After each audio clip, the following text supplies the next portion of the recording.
Greetings, my excellent friends, and welcome to the 10th session. God, that's milestone-y, isn't it? I've been doing this most of the year. Of our Vampire the Masquerade Chronicle, City of Dread. With me tonight, as always, we have our four vampires. Top left corner, Snip as Nulai, with the Shadeport background, adding some legitimacy to our scene. All I have is a curtain. Bottom left we have Blue Moon Empress as Katya in the bright, shiny daytime background that doesn't quite so go for that thematic legitimacy, but we can use our imaginations. Bottom right, with just an incredible frame rate today, Ruthie on fire as Joanne, reporting from the land of mobile data, but managed to get the orientation of the camera stable. It has not flickered yet. Now that I've mentioned that, it probably will immediately, but we shall see. And in our top right corner for the next little while, but only joining us temporarily tonight, we have Raptor as Flynn, who has had a very busy weekend, and more on that later. But most of this session will be a three-person session, which is fine. But thank you very much for joining us at the beginning. Anyway, I do appreciate the effort put in to not fall asleep at your keyboard. Let's get the music. So, before we get into the action, as always, allow me to set the scene, remind everybody what they're watching. Vampire the Masquerade TTRPG set in the world of darkness, a world much like our own, but with certain supernatural horrors lurking out there in the night. Vampires, werewolves, ghosts, the occasional politician. Our four players will once again step into a role of a coterie of vampires, carving out their place in the night. Our player coterie works for the Camarilla, which is a sort of secret vampire government. Camarilla operates worldwide in as many cities as possible, though each city's Camarilla operates independently, running like a feudal court. The leader is the Prince, which is a gender-neutral term among vampires. The Prince and their court keep the vampires, or kindred as they call themselves, in line for the sake of survival and safety. Their number one rule being the Masquerade, keeping hidden from mortals. If the mortals become fully aware of vampire existence with their bombs and guns and flamethrowers and napalm, they would no doubt win the ensuing war. Our game is set in a fictional city, Shadeport, which could exist in any nation or in none of them. We have a multicultural group of players here, so we have a vague multicultural exists in your mind sort of location as well. Shadeport's Camarilla is new, small, little control over the city as a whole just yet. Much of the city is still occupied by vampires who don't support the Camarilla, such as the large Western Shadeport Collective, which is a group of small anarch communities that band together to protect themselves against more cohesive groups, such as the Camarilla. But there's also another group, a mysterious group of folks called the Cult of Nathaniel, who seemingly worship a vampire from Shadeport's past, a controversial figure who 5 years ago killed the old stable Camarilla prince, starting a kindred war leading to a great purge of the city as vampire hunters took note of the chaos and began quietly exterminating. It was these events long ago which created the Shadeport of today, full of independent groups and a kind of vampire Cold War understanding where nobody can agree on who should rule, but nobody's willing to make too loud a noise in case it happens again. Nathaniel was believed dead, but according to this cult, maybe not. In the past, our player coterie was working to help the prince, Juliet Hammersley, and her sheriff, Mikhail, expand their control of Shadeport. Attempting to ally with the Anarch Collective in order to keep things peaceful, and also to root out the cult of Nathaniel, who didn't seem to be interested in any sort of coexistence. But now, Juliet is missing, feared abducted, and in the chaos and uncertainty, others with much less peaceful intentions than Juliet are vying for power within the Camarilla. In a misunderstanding, Mikhail had fought the leader of the Anarchs, and he now lies unconscious, beaten into torpor, a kind of vampire coma, as a hostage to these Anarchs. But all is not lost, however. If our coterie can restore order to the Camarilla, get all the ducks in the row there, perhaps the collective might still agree to peace and release Mikhail to them. We are opening today just after a meeting with them in which they basically said as much. They're keeping the sheriff for now because they don't have a lot of faith in what's going on with the Camarilla, but they do think the coterie are on the up and up, and hope that they can get things under control, or at least some semblance of it. There's many problems to tackle. Problems within, problems without. As a quick set of reminders of what's on your plate as a group. Juliet's mansion is still a wreck. The cleanup there has not been done. Because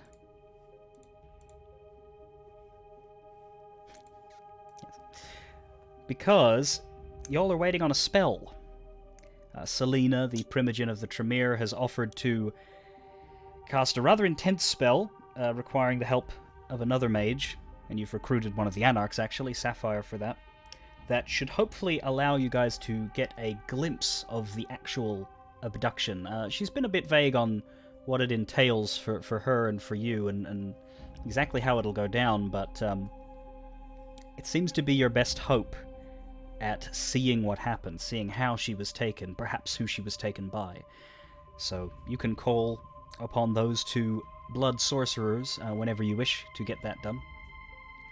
An offer has also been made to you, or to Katia specifically, but for the coterie, by a representative of Mr. Crimson, Celia, to essentially provide any information that she can representing him regarding what happened in the Elysium.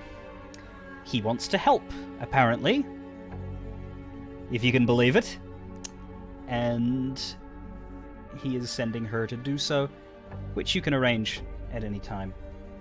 You also have Jacob, the Camarilla Seneschal, not locked up, but there is an unspoken, very strong stay right where you are, motherfucker, with him, as he is in your personal or your group HQ. Supposedly kind of maybe on your side. He seems to be a confused dupe in all of this, and to hear him tell it, his main loyalty is to the prince, and you seem to have convinced him that you are the horse to back in that regard, so perhaps he will be helpful. Or perhaps he was selling you a line of bullshit, and when you get back to see him next, he'll be long gone. The only real way to find that out is to go visit him, so... And there's other things, too. The question was raised that maybe the hospital where you once encountered the cult of Nathaniel in their brainwashing ring might be active again. After that encounter, the last you heard was that, Sheriff Mikhail went in there and found that they had cleared out. The cult had taken all of their stuff and gotten away, presuming that the hammer of the Camarilla would be coming down upon them. But the prince and the sheriff are gone now, at least temporarily, and that's no secret, so it's possible they've come skulking back. It's possible it's still an empty wreck. No idea. Well, the underground of the hospital would be a wreck. The hospital itself is, for all intents and purposes, still an active place. It's also the museum where the Elysium took place. That has apparently been cleaned of evidence that there was a big vampire fight there. But maybe there's stuff there to look at. Evidence, clues to be gathered as to what's gone down and where everyone is.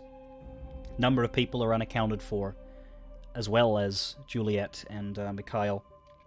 In talking to the Anarchs, you learned that they lost 9 people, 5 of which they saw die, 4 of which went missing in the chaos, and they're presuming them dead.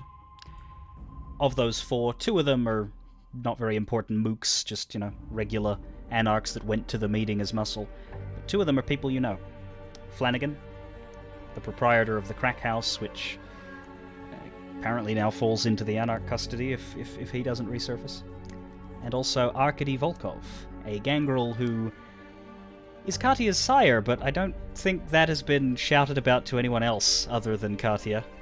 But one of the anarch subgroup leaders who went to the Elysium and vanished in the mayhem. Not sure what's happening with him. 4 of you have just finished your meeting with the anarchs. You're on the move now, perhaps in your car, which you still have access to some of, especially with Jacob in your pocket, you have access to some of the Camarilla resources, including a driver here and there.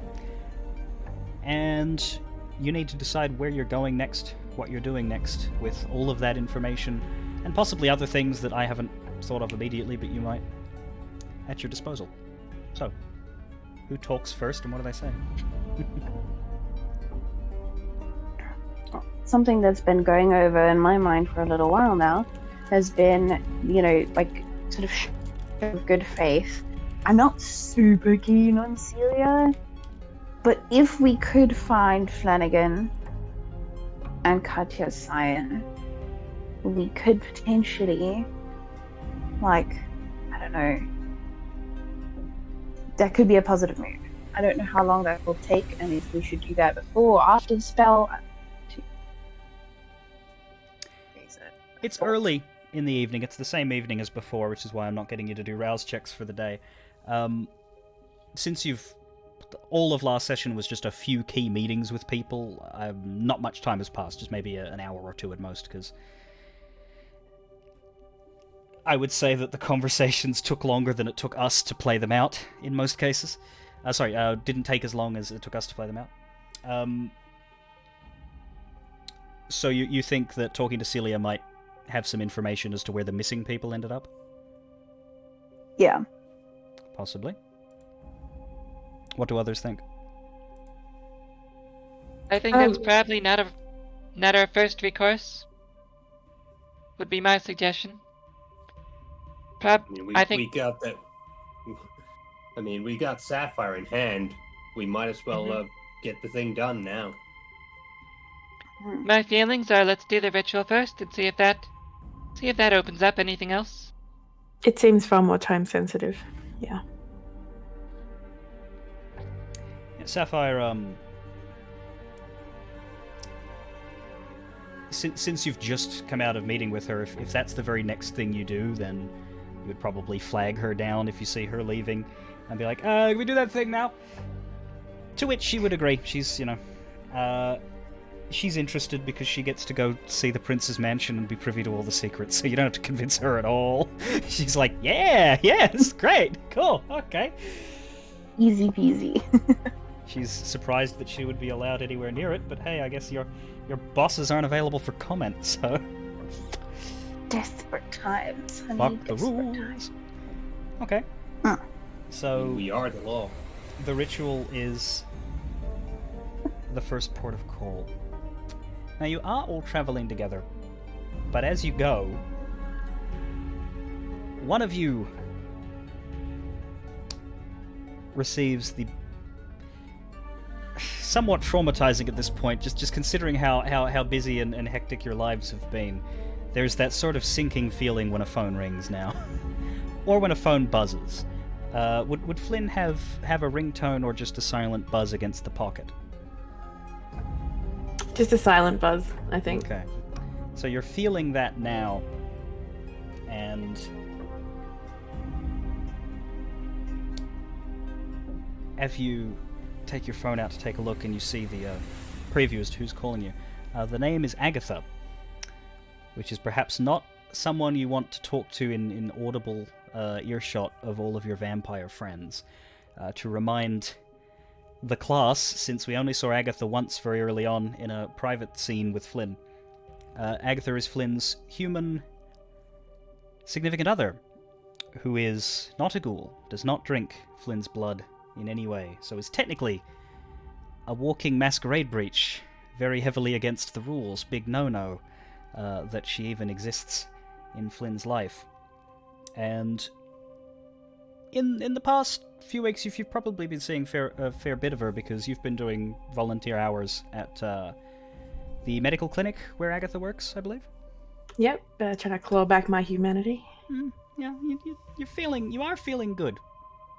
You are feeling a bit closer. Not quite mark a point on your sheet closer because it's been off screen, but you are starting to feel those faint trappings of I'm actually making a positive difference some nights instead of just leeching blood from the world and causing death and destruction wherever I shall go, me and my people. So it has been good for Flynn. It has helped keep Flynn grounded, as much as we haven't featured it on camera because it's not exactly very exciting to follow Flynn around as she changes bed sheets and things. And injects people, I don't know. Although it is also a source of free-bagged blood, so it's not all, completely altruistic. She's quite good at phlebotomy. God, isn't that on your character sheet? Isn't that like a specialty? I don't know. Possibly? If it isn't, it should be. No. I think you had the option of taking that, but you didn't. It was one of the predator type things. Yeah. To someone else? No. Okay. Anyway, how do you take this call? Do you? Because one can assume that you're driving together and that you're on the way to the mansion. So do you answer it, or do you wait until you can get out of the car and take some steps away from people? I'll wait until I get out of the car. Okay, it rings incessantly. Or buzzes incessantly. When it times out, it goes again. It times out, it goes again. This is weird. Texts don't come through, but she's insistent. All right. If it's insistent, I'll pick up. All right.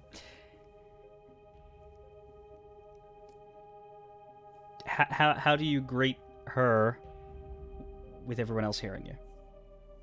I'll just sort of a very guarded sort of hello.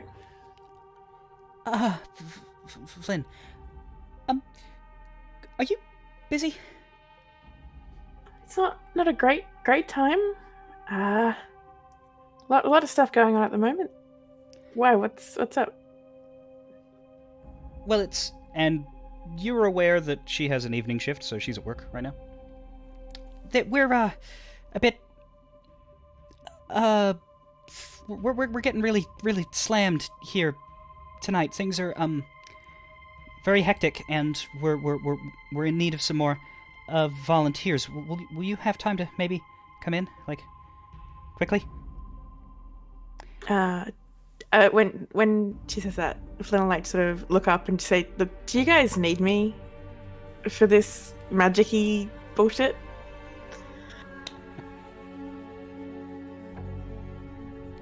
Which Agatha I mean, would for hear. the actual magic-y part, probably no. For the bullshit, maybe, but that's up to you.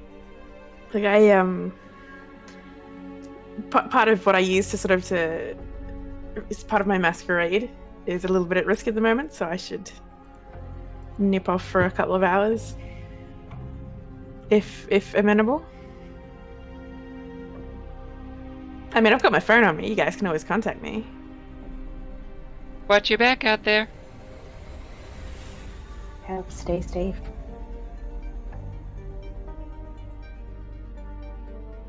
Okay.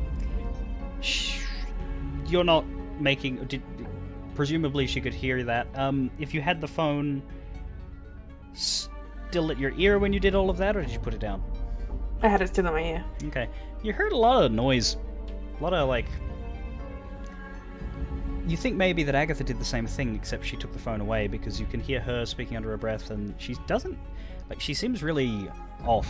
I don't know if Flynn is attempting to not show any sign of that, but... Yeah. It does not seem like a regular call. But Live. as you return to her, still you haven't gotten out of the car yet. She asks, "Will you be here?" Yeah, I'll be there. Are you okay? Yeah, of course. Just stressed. Just keep an open mind. And she hangs up. So, with everything else that's gone on the last few hours, last night, Flynn already really just wanted to touch base with Agatha because good. you know, Agatha's her sort of her contact to humanity. It's her thing that's not all vampire ridden, and now that's going to shit too. Yeah. So there might be a bit of uncontrollable shaking at this point. Where are we in the car? As in, like, location in the city, or like, are you in the back seat or something? What do you Location in the city. I would say that as you are moving from the crack house to the mansion, which is up in the hills, it probably didn't take too long. You're probably still early into the journey. The clinic, which would be in a different part of the city, keeping it, fairly vague and up in the air because details are boring. You would probably be able to, if you got out now, and descended to the plebeian level of public transport, you could probably get there in a good 20-ish minutes. Yeah, I'll duck out. I say, look, I've got some other stuff going on. It's nothing kindred related. It's just relationship stuff. Would have taken you longer if you Joanne had would ask. waited till you got to the mansion to address it, so probably for the best. Yep. Joanne would ask, are you okay? Do you need us to drop you somewhere? Do you want one of us to go with you? Because, I'm sure you're okay. If there's an option, can the driver drop me at the clinic? I'll pass the address on. Yeah, that'd be much quicker. I feel like that would be the thing to do. I don't think Flynn has ever actually told the others what she does in her quote-unquote nights off. No. No. I don't But think Joanne most of likes us- Flynn a lot. Okay. So there is some redirection, and you're still, obviously Juliet's mansion is in the hills where the rich people live, so it's a little bit of a longer trip from the lower areas of the city with most of the sprawl. So you haven't quite reached there yet, so it's, in a car it's zip.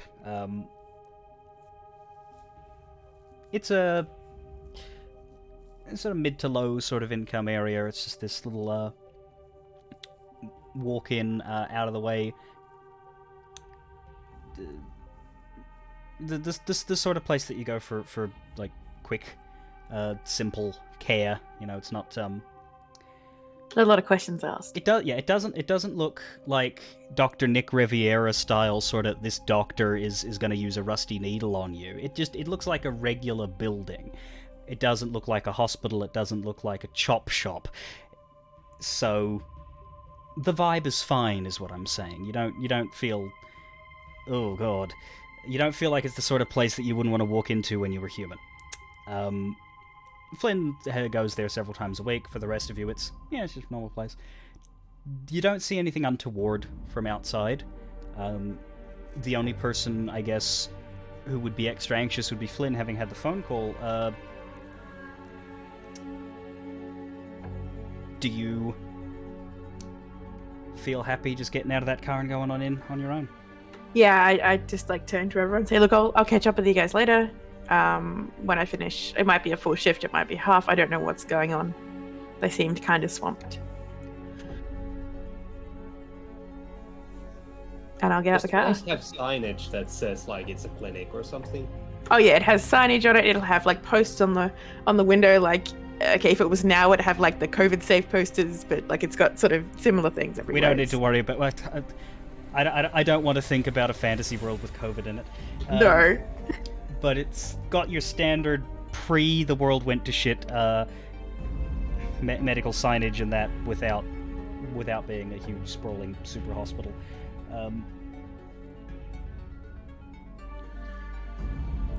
Any complaints, objections, attempts to derail?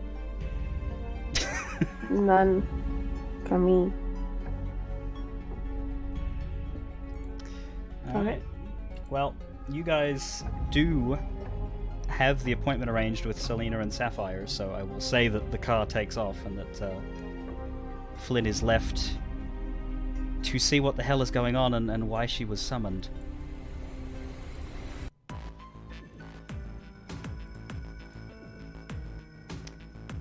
Now that they're gone, this is weird. There's normally a fair few people on staff this time of night, and there's normally a fair few cars gathered around for, you know, people who have arrived to get wounds tended to, get illnesses looked at, and all of the many various things.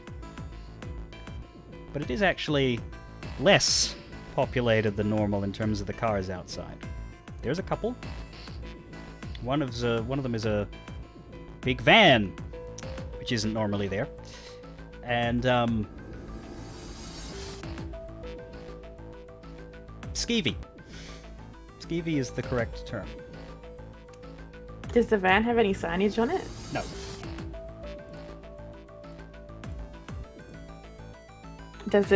How far away is it? Like, can Flynn run a hand over the hood, see if it's still warm, kind of thing? Yeah. It's empty. Doesn't look like it says, you know, FBI surveillance van on the side or anything. Flynn's gonna call Agatha while still standing outside. Okay. The voice that answers. Miss Flynn, I suggest you enter the building now. It's not her. Is it a voice I recognize? No. Actually, yes. Have you done any shifts in the last week? Yeah, I would have. He sounds different. But this is a recent hire, the most recent hire there, a doctor named Dr. Reynolds. You don't really know anything about him, you've just seen him. But he sounds a lot more, just in that brief clipped dialogue, he's gone from just sort of doddering older, you know, friendly co-worker that would smile and say hello and then go about his business to a commanding sinister guy. Can Flynn turn on her awe, like really turn it up? Well, you can turn it on. It doesn't have degrees. Yeah, true. She turns it on. Or specifically, you wanna be persuasive, not intimidating. Oh no. We'll go with the dominate one. Yeah. Daunt. Dominate is Daunt. different. Daunt is when you want to look scary and intimidating and not to be fucked with. Yep. She's gonna ramp that up to 10 and fling the door open, I guess. Okay, you approach the sort of raised entranceway. It's got steps and a ramp because it's a medical facility, damn it. You look upon the waiting room entrance, and you can see that some shit has been thrown around a bit. And you see one of the nurses that normally works here, not Agatha, lying down in the waiting room with... Okay, so you know how the average human's throat is not ripped open? I mean, I've vaguely heard of it, yeah. This person is a below-average human right now. And has had a bad evening. But that's the only evidence that you can see of someone having been...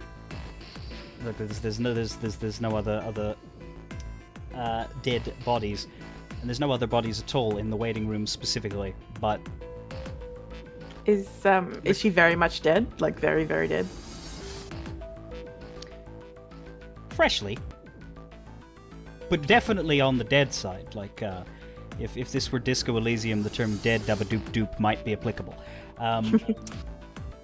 The blood, however, and this is not, this is someone that, again, you perhaps would not have made any, super close friends at this place, being that you've only been there yourself for like the last few weeks to a month, but you occasionally shared shifts with this person, and so there's a conflictedness of, this was a nice lady who dedicated her life to helping each other, to helping others. And my god, that's tasty. Okay. Fresh enough that if your hunger was higher and you weren't worried about your loved one, you might have to resist going in. But your hunger is 1, and you are preoccupied with some other urgent concerns. So it's nothing more than an idle thought in the beastly part of your brain. Alright. I suppose I'll go further into the building. Yeah. And there's corridor down to the doctor's offices, but there's also the break room, which isn't too far from the main waiting room on the other side of the reception desks. And you hear a shuffling in there. And as that shuffling, you hear, "We're waiting for you in here."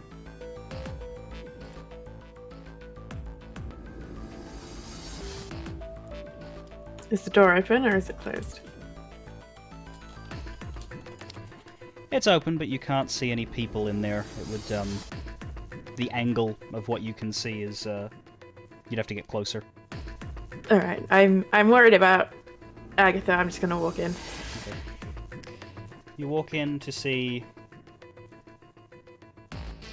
the doctor standing. There are about 5 or 6 people who you would describe best as goons.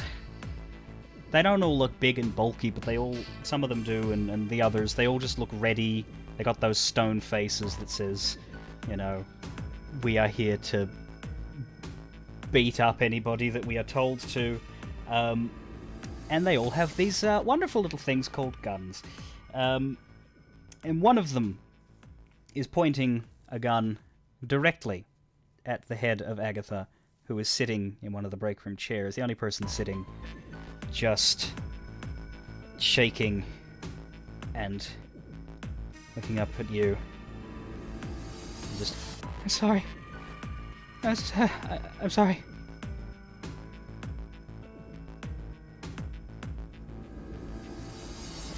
Doctor shakes his head. "Shh, shh, shh, shh, shh.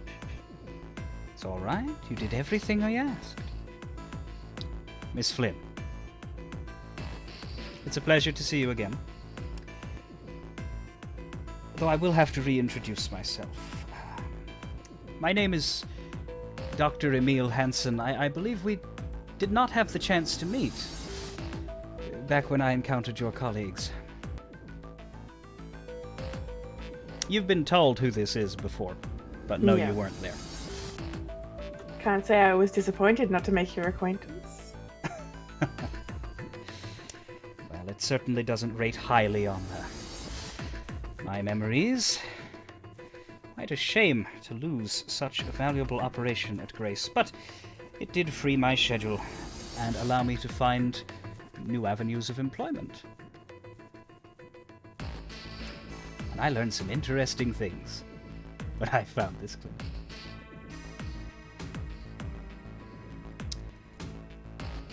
My organization has much in the way of resources. And we have been keeping an eye on you and your activities. And it occurred to us, given that there is no sign of a ghoul relationship between this mortal and yourself, that perhaps there were more emotional reasons for your connection. He walks over and, in true creepazoid fashion, he just sort of grabs Agatha's chin, turns her head to face him, looks. No. No, you see, I just... lets her go. I just don't see it. I don't quite understand what it is that could create this sort of unhealthy fascination. Is this some kind of playing with your food? No. It's not important. It would be interesting, though, to see what would happen to you if you were to lose her. Whatever would happen to me should I lose her would not be that would not be a scratch on what would happen to you. How is Flynn physically at this point? Is she keeping things under control, or is there like balled up fists and fangs bared? Yeah, she's full Bruja, full of rage, fangs bared, shaking, fury. Well, the thing about Bruja Rage is that this is one of those situations in which, despite the many guns pointed at you and her, control is not a guarantee. He's taunting, he's poking. I think this might be the time for one of those good old Fury Frenzy checks that we hear so much about. And also, being that you're a Bruja, you get a bit of a penalty on that. Yep. Is that just right down the bottom next to Rouse? Frenzy, yes. Let me just... I assume that you'll get to put modifiers in there. I think it's just a -1 at your level to any Fury Frenzy check because of that Bruja Rage. And if you succeed it, you can keep your calm and continue to hear him out and do whatever you like. If you don't... Do I get anything for having the scary aura thing up? That will help you on rolls to intimidate, not to resist your own lack of you know... That helps you when you're acting, not when you're trying to keep yourself going. Okay. Might help later, though, depending on what happens with you. It says input a difficulty, like value. Yeah, that's... I think that it's the only one that wants the DM to give away what their intended difficulty is. So we'll just say 3, because that's the standard. And... oh dear. Yep.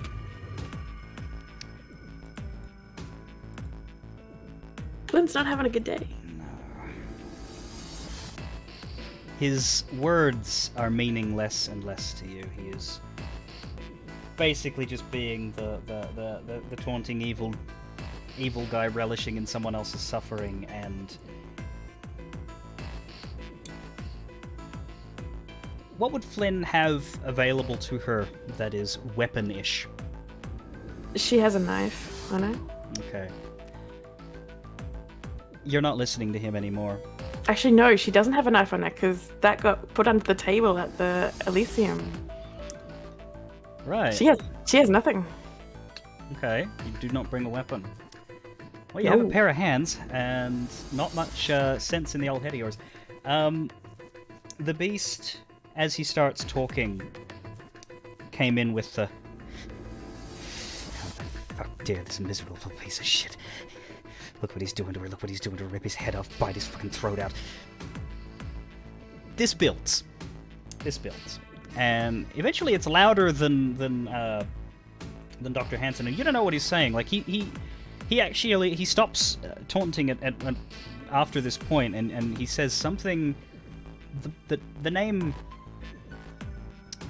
Nathaniel and the name Crimson sort of maybe fly past, but all you have is snarling, and before you even come back to yourself, and before you can even have a single thought in your brain, you find that you are lunging at him just with your hands like this, like as though you have claws but you don't, your fangs bared, going to bite.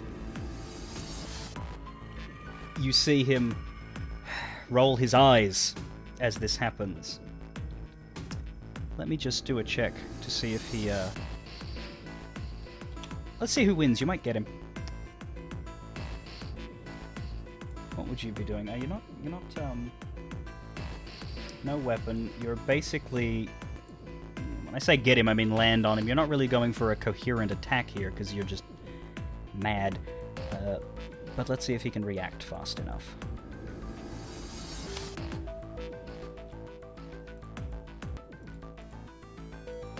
Oof, okay. No, you dart across that room. You see his eyes roll for a second, and he looks as though he's about to... He looks focused, like he wants to do something, but you just catch him.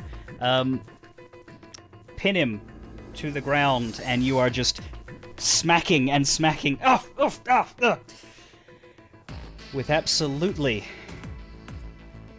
no care in the world as to what is behind you, including the 5 or 6 dudes. Now, we're not going to roll too much for this because this is just frenzy, but as the punching continues and as your fangs come out and you go in just about to sink into his neck, and this smug dude is, get off of me!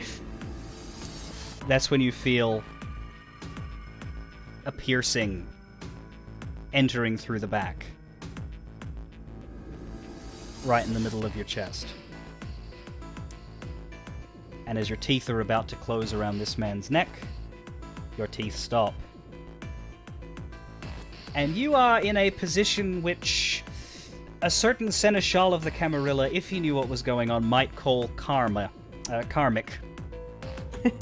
As you freeze in place, still snarling, bared over the doctor, which is a very odd look. And you're still conscious, you're still aware of what's going on. As the men crowd around, grab you, pick you up in your very awkward action pose. One of the larger of them is just sort of holding you now in place. Dr. Hansen dusts himself off. Can I rip an ear off at least? He is bruised and bleeding, and a lot of scratches in the face, and just like bloodied pulp mess. The ear is unfortunately intact, both of them, but he is. You wiped the smile off, but good. Bruja.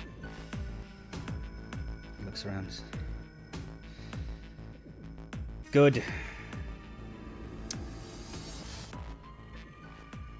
You don't know what he said good to until you are sort of turned around and you can see that the crying, shaking Agatha was not shot in the head.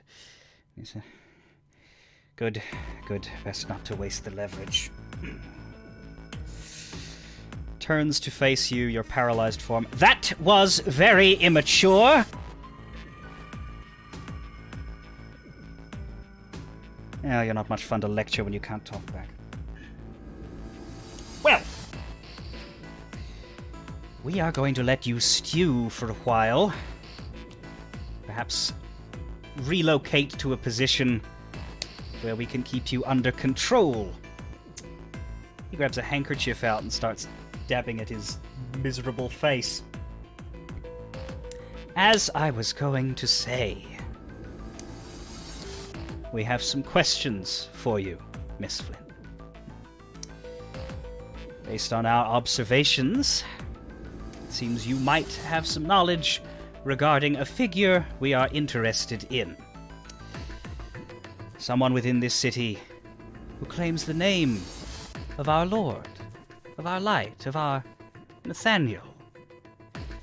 He does not shout it from the rooftops and share it with all and sundry, of course. He takes the name Crimson in most places, as far as I can gather. But he sends whispers, you see. He sends whispers of his true name, from trusted mouths to trusted ears. I think you're one of those ears. But you need time to calm down, and I need time for reconstitution. Oh, this hurts.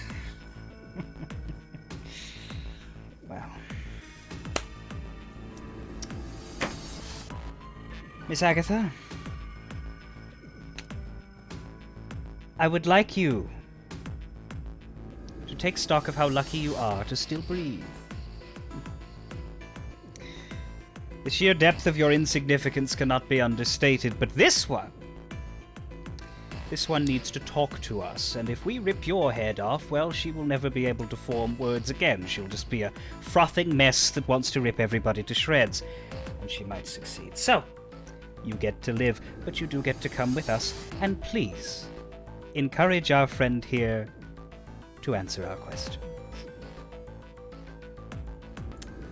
I think we'll leave this part of the story for now, as Dr. Hansen starts performing the vampire healing arts to mend the many scratches and bruises on his face, as Flynn, staked, the frenzy still active, but for lack of any ability to make use of it, you were able to hear what Hansen said, but you're not really able to reason with it just yet.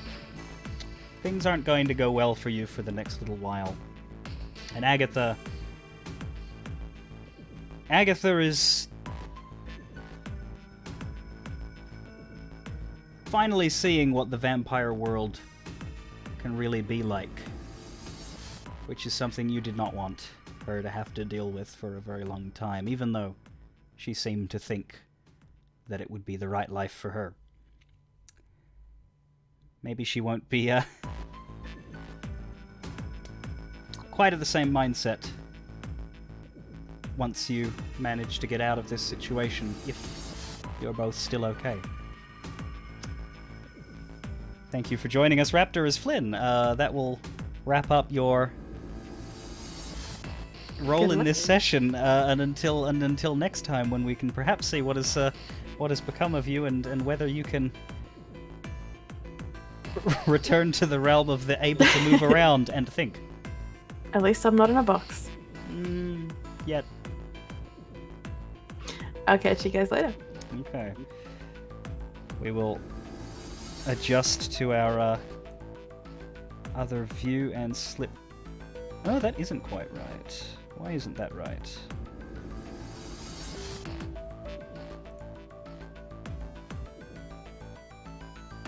Katia has become Joanne, and Joanne has become blank space.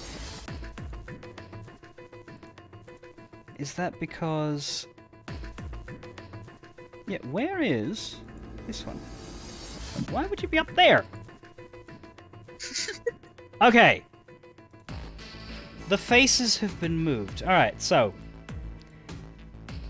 The reason for that was, as I said, because Raptor could not stay with us the whole time, and we thought that we would make it synergize with the rest of the story and create another plot hook. Very strange, an abrupt departure from Flynn, but I guess the sort of unspoken respect for one another's private lives, and the fact that this clinic clearly meant a bit to her. The rest of you, and the fact that you were in the middle of an urgent mission, the rest of you did let her go with the hope that everything would turn out alright. You don't really have reason to suspect that what just happened did. As far as you're concerned, she was called into work. She seemed a little off, and as the hours slip by and Flynn does not contact you, there would be reason to get more and more worried. But in the immediate short-term meanwhile,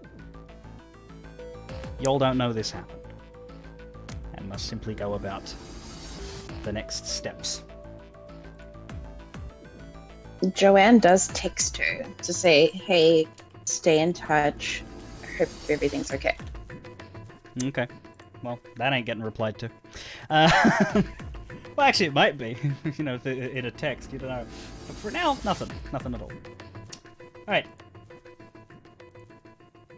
Let me turn that down a little.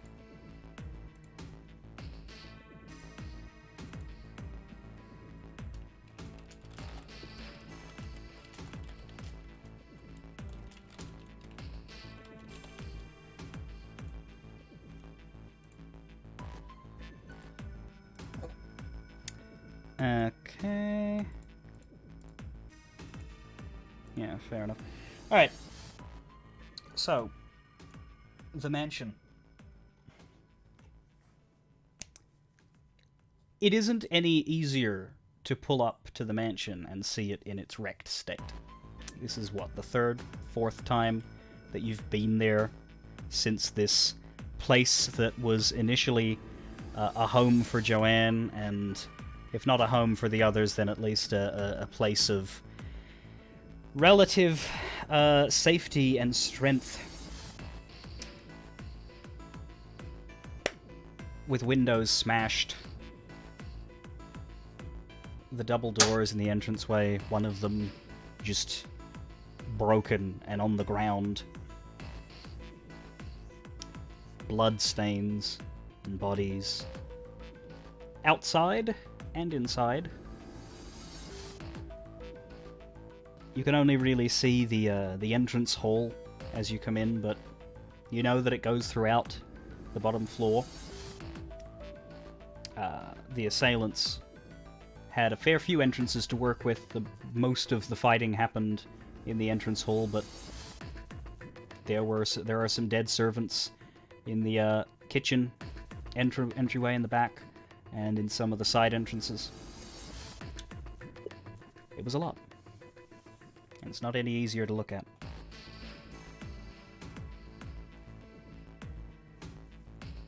When Selena and Sapphire arrive, you guys head to the main meeting room, which is a little ways off from the entrance hall. It's not, you know... It's an internal room, so to speak. It's not against any windows leading out to the outdoors. And it was another place where some fighting happened, but not as much. But it's the large sort of communal room that seems like the place in which that has the space to perform this.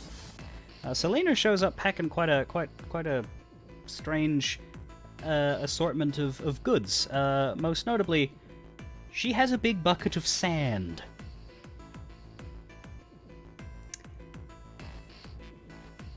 And she also has another...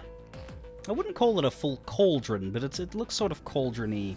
A smaller sort of bowl, or ornate occult-looking bowl, which, Nula, you've seen at Selena's fortune teller house. What do they call that? I believe those are called tents. Well, no, but it's a building. But it's an alright-looking bowl, and you get the distinct impression that blood goes there. Sapphire is eyebrows raised as Selena brings these accoutrements in. Well, okay, looks like we're making some magic. She doesn't know the details of the spell. Selena, serene as always. Indeed. Well, I suppose I should tell you how all of this is going to work, as it does require no small amount of effort on everybody's part. She explains it goes like this. The sand is mixed with the caster's blood. She will do that. And then it is spread onto the floors and surfaces and onto the bodies in the building.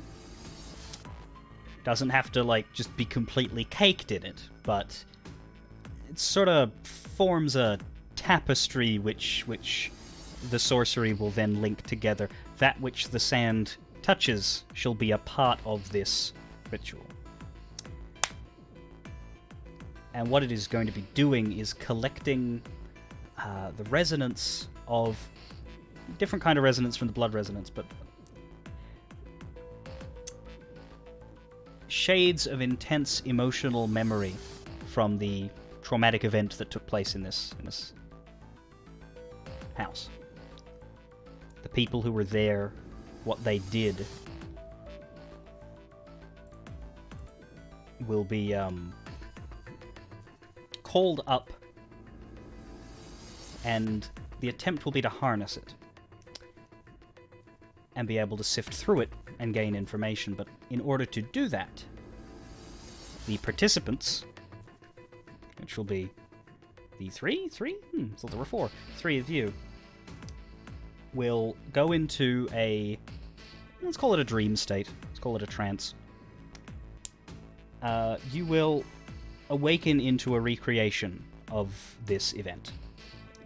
And in that recreation, you will be yourselves. You will exist, but you won't really be acknowledged in a way. You will most likely take the role of the manor staff. You will still be you. You will still have your abilities. You will still look like yourself, and you can talk to each other. But within this dream world, people that you encounter won't be like, "Oh, hey, there's Katia. Oh, hey, there's Joanne." You know. It will begin right during the attack. And it will be your job to interact with everything that's going on the best way you can, with a mind to see what happened and learn. That's Selena's explanation. Sapphire is sort of taking in. So, are they ghosts, or are they servants? What are they doing?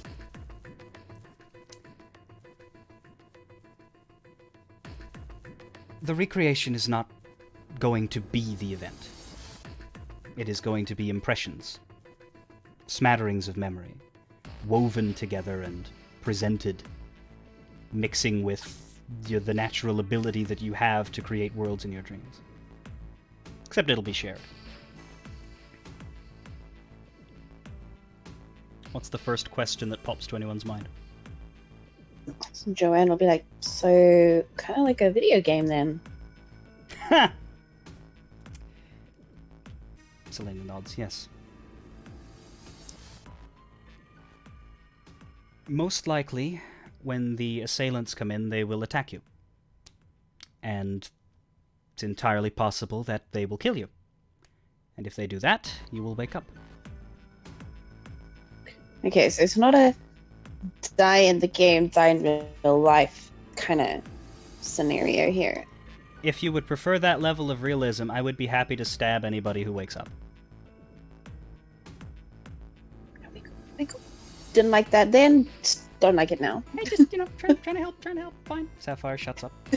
Didn't think I needed to specify which of the two said that. Oh, yeah.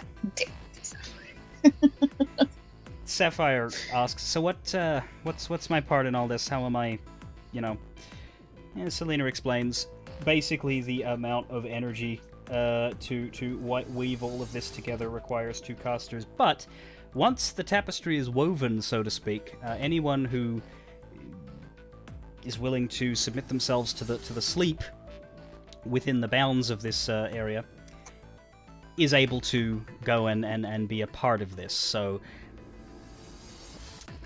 any number of the 5 of you could do this. You can choose to bring 0, 1, or both of the NPC mages with you into this dream state. Both of them say that they're willing, though it is pointed out that if all 5 of you decide to go unconscious and lie there in the mansion, vulnerable, dreaming along, that might not be the safest thing in the world. So we're not going to be asleep while you're doing the ritual. Is that what you're saying? While they're casting it, while they're laying down the sand and making the sand conjure up the memories and create the atmosphere necessary for this trance to take place, you guys are just waiting for them to do that, and it won't take too long. It will take half an hour. It's once it's all ready to go that, yeah, everybody will go for a nap, and they will dream together and see what eventuates. Okay, then Nulai will just focus and try to learn something from this. Okay. Sapphire, so what's your strategy? Are you gonna fight and try to win? Are you gonna hold back, try to hide and observe and see them, Take your prince down and carry her off. Find I the mean- prince, if at all possible, I would think. We need to see got a who couple took of- her. We got a couple of sneaky beaky people around here. Joanne I mean, and you Sapphire. guys, you people, you know what you're what you're doing. At least that's what I saw in the hospital. This makes me think. Would it be wise for perhaps 3 of us to go in, or 2 of us 3 to go in, and 1 to stay with Selena? Like the sneakiest ones, because ideally we want to get as much information from this as possible, and if that is obtained by just like hiding and observing and then coming out at the end and sharing what we know, that seems like the most efficient way to do it. But we also don't want to be completely vulnerable in case somebody does arrive and go, hey, they're conveniently lying down, we could just, carry them off or something like that. That doesn't seem like a great ending to the scenario. Selena says, What I would... happens to the What? What happens to the dream if we're carried out of the room? See, I You don't would- Selena says, you would be brought out of it. It would be very... It's not like day sleep, she says. It would be very easy to pull everybody else out of this if there were another attack on this mansion or something, so long as there is one guard, which she is happy to fulfill, but also happy for it to be any of you if you don't trust. So just to be sure, if something were to happen in the living world, the living guardian could just slap everyone else awake? Without too much difficulty, yes.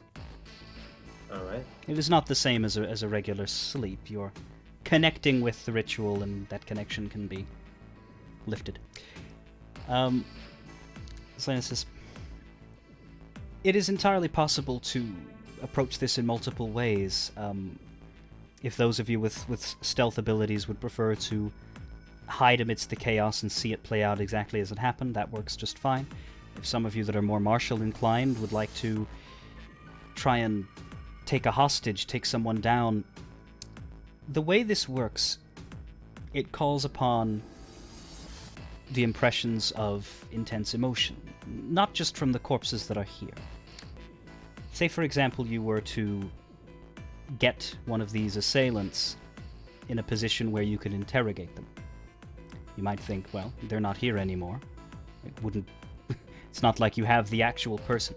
True, it's not like pinning down an actual person, but they would be capable of telling you what was on their mind and what their focuses were in that moment.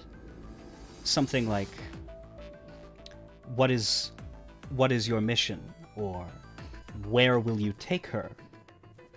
May Or get an who answer. You are working for. That depends. The basic soldiers might not know much about up the higher chain of command, but if you can take the boss down, you'd probably get more information out of them. If they had one.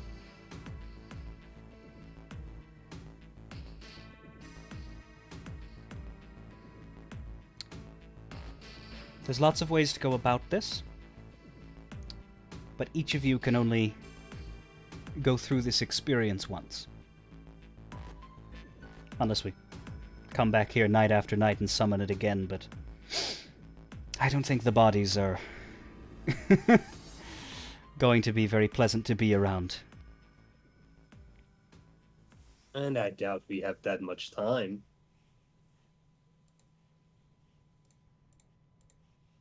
I look over at Katya. So,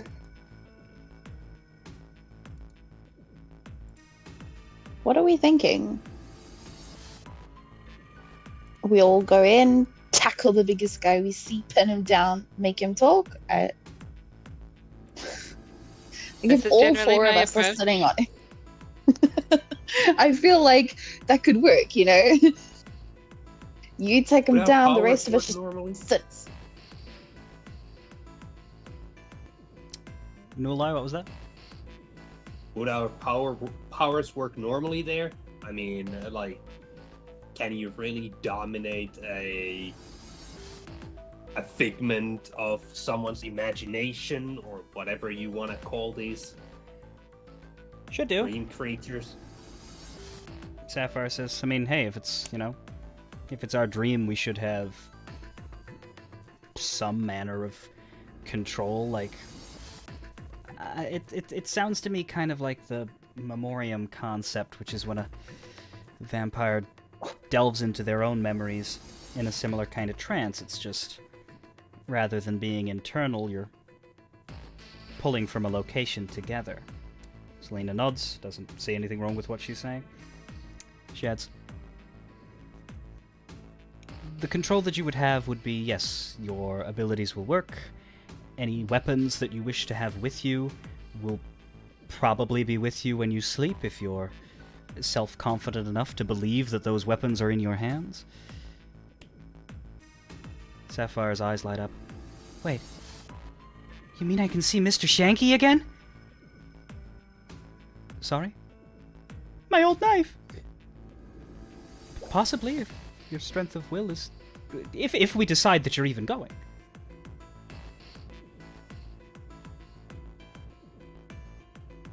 I grin at Sapphire and I'm like, summoned weapons 101. Let's go. Might as well have some fun with this. I mean, can't we just make somebody believe that they are carrying a flamethrower? If we're going that way? No. It's Like, probably you're not that. You wouldn't be able to decide anything about the other people, just, If we use the video game analogy, when you spawn in, what's your loadout? That's simple enough. Well, she was talking about Mr. Shanky and all that. I believe in Mr. Flamey. If you want, if you really think that you would have a flamethrower, yes. But if you want, someone else to, they probably won't, just because you told them to.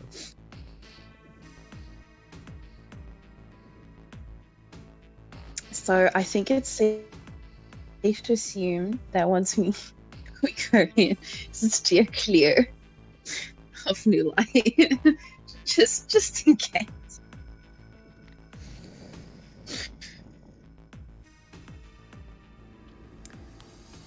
Probably for the best, but we'll see.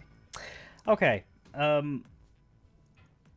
so who goes in and who doesn't? Obviously, the actual spell casting and that can be glossed over a little because you guys will be waiting while... well, actually, no, you'd be helping them spread the sand around after the awkward mixing is done, and Selena basically slits her wrist for it because get the blood in, which she then closes Lula up. is curious about the ritual. Yeah, I have one more question. sure. Can it be done in sections? I.e., could we send 3 and then 2? That's what I understood. That Like, would it be like they each experience the whole story for themselves, or would it be like a continuation, or can that just not be done at all? Like, it's a once-off trial thing. If you're not in when we go, sorry. it would be possible, but it might be how best to put it. 3 and 2 would probably work, but if you intend to send all 5 people on their own, then the ritual might be starting to dim and fade, and you might just be thrown into a very confusing half-dream if you're person number 4 or 5. But So you just send the SEAL team in first. between the power of between the power of Selena and Sapphire, they could probably handle or leave the energy there long enough for 2 attempts here. So my Certainly- thinking behind You, this certainly, is you would certainly have the best chance of dealing with the armed assailants if you had more people, but that depends on your go plan. If you're just going to stealth up and it depends on. Yeah. So here's my thinking. Hmm. It also helps. The more eyes we have in here, the better. Selena has a certain faction or subsection of the kindred that she knows. Sapphire knows another, like think of it like a Venn diagram, and then we have our little spheres that we're familiar with. It is possible that someone might recognize something, a symbol, a uniform, a whatever, that we wouldn't necessarily know because we haven't interacted with them. So if all 5 of us can at some point be there to glean what we can, it makes sense. And if we did it, like Nulai suggested now, to go in stealth, observe, see what we can, come out, tell them, da-da-da-da-da, they go in, they target, they nail, get what they need and come out like the other 3. Does that make sense? Yeah, one of the stealth people wakes up and tells the rest of them to get in. Yeah. Like, this is where you're meeting, target that guy, fuck him up, get the info, let's go. 1 second.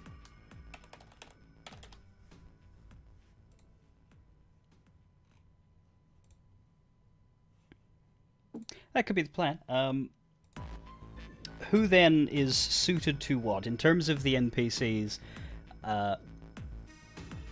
Selena has some ability to fade from sight, but she, is first to admit that she's, like, not exactly much of an assault fighter as much as she has some defensive magical capabilities. She is not the type of person to get into a melee, which, and she looks at Nulai, I'm sure some of us can understand.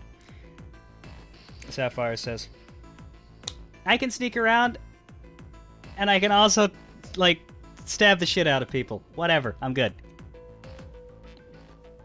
I ask Selena what she's comfortable with. Like, Selena, Yeah, are you good to run at people's faces, yay or nay?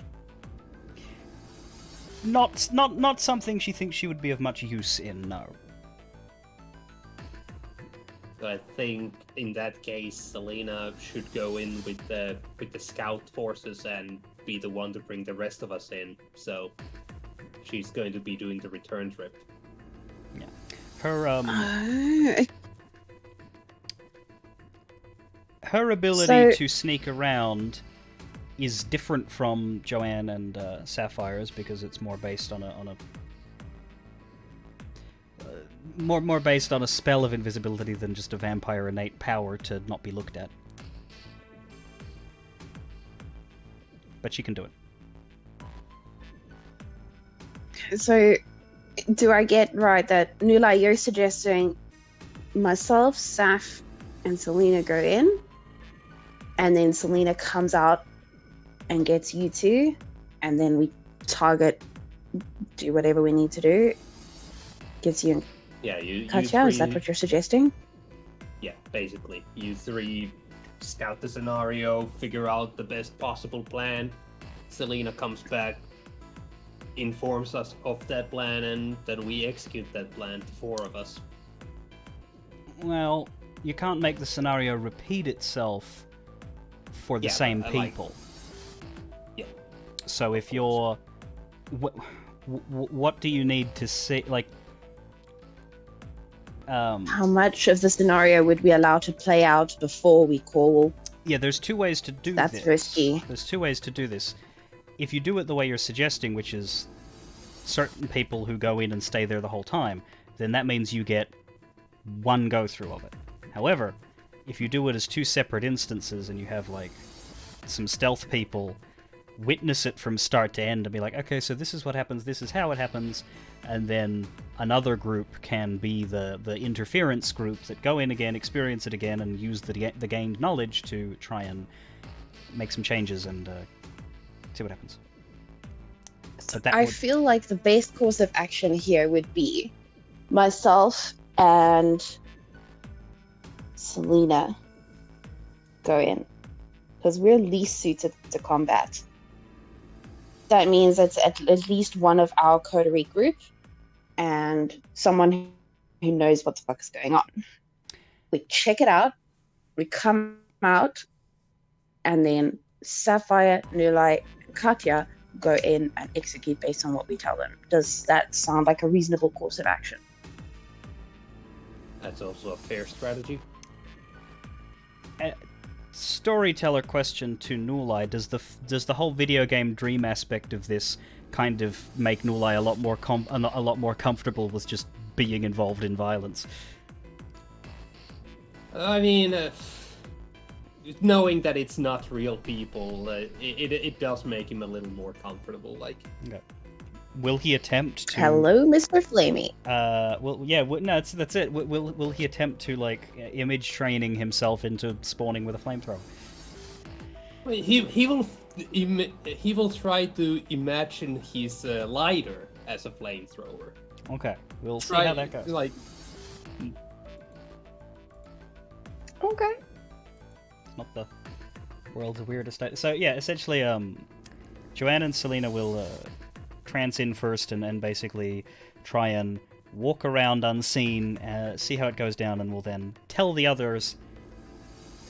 All right, this is an interesting twist in the idea. I like it. Okay, well, first thing that happens is spellcasting. Do you guys volunteer to help spread sand around the place? hell yeah. Yes. Okay. Oh, why not? Good. That is not difficult. I will not make you roll for sand spreadage unless someone decides to purposefully sabotage it by leaving a few corpses uncovered. It's weird, and it makes walking around feel unfun, but it's for the greater good. You sort of take stock of the layout of the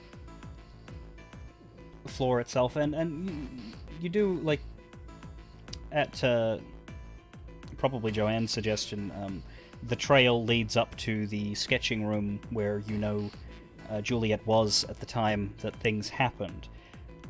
So essentially, you'd be able to walk in and around the mansion. The outdoors, she can't do. Not because you can't spread sand around out there, but because it's sort of the ritual is sort of have the borders of the house, so to speak. It's like, it's like haunted house ghost rules, I suppose. So while there may be a fight taking place outside, and you might hear the sounds of that, you won't be able to rush out through the doors and be a part of that in the courtyard. Anyway, the ritual itself, which I'm sure Nulai watches very closely, there's not a lot to see physically. The two sorcerers sit facing each other. There is some chanting in a language that you do not know, that Joanne might have read snappings of in her occult tome, but you can see this bowl of both of the casters' blood, which is still full of some of the sand, and then it, that's the sort of nexus point. It starts to glow, and you see the trails of sand themselves start to glow, and the whole building just takes on a strange, sleepy kind of atmosphere.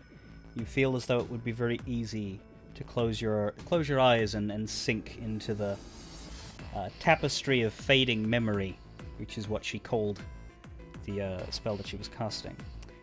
You start to feel, this is.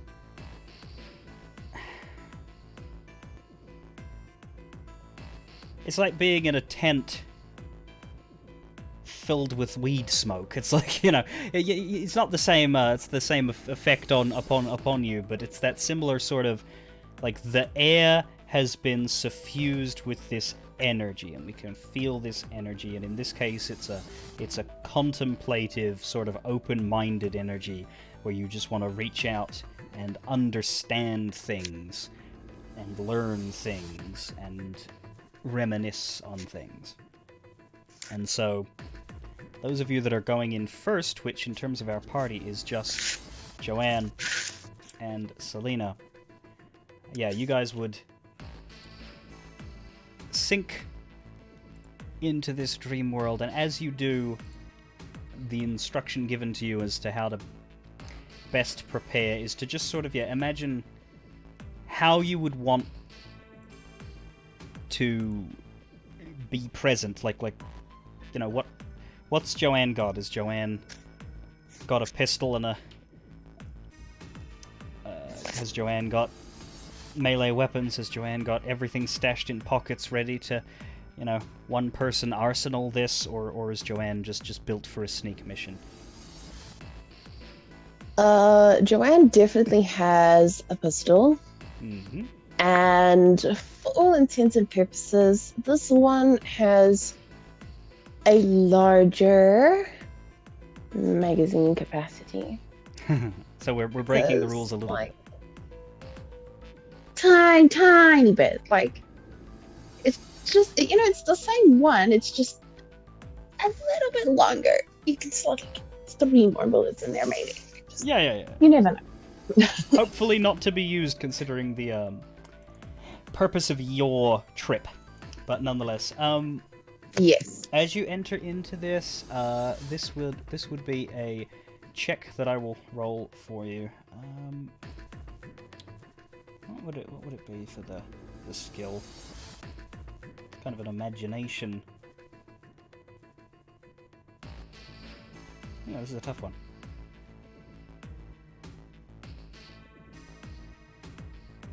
A lack of awareness. I guess- Intentional awareness fail check. I guess it could be craft, because it's like, you know, you're trying to design yourself in this world. So that's good news for Joanne and terrible news for some other people I could think of. So yeah, we'll say a craft and resolve check just to make sure that you create what you want to in your brain. Boom. Oh wow, so many dice, and yet two successes on that. Would you like a willpower reroll to get some more successes in there? This roll decides how well you're equipped when you arrive. I'm not going to worry too much about this. Okay. I'm going to save that willpower reroll. You got a good 6 of them, but of course your willpower goes down as you use them, and that might get you into trouble if the wrong scenario happens. Okay. So, we enter Dreamland. Let's change some music up here. Happy music incoming.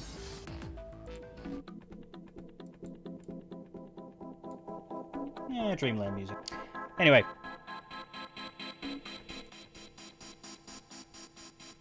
Your eyes shut. Everyone else, you're sort of having to fight off the urge to do the same, but, you know, you don't have to roll for that. It's just... There's anticipation in the air, because you're kind of interested to see this happen, and it's a little annoying for you to not to be a part of it immediately. But Joanne and Selena close their eyes. The world melts away. And you find yourself standing in a much improved mansion. No wreckage, no tossed over cabinets and bloodstains. And Joanne, you are still with us, right? Because your camera's frozen.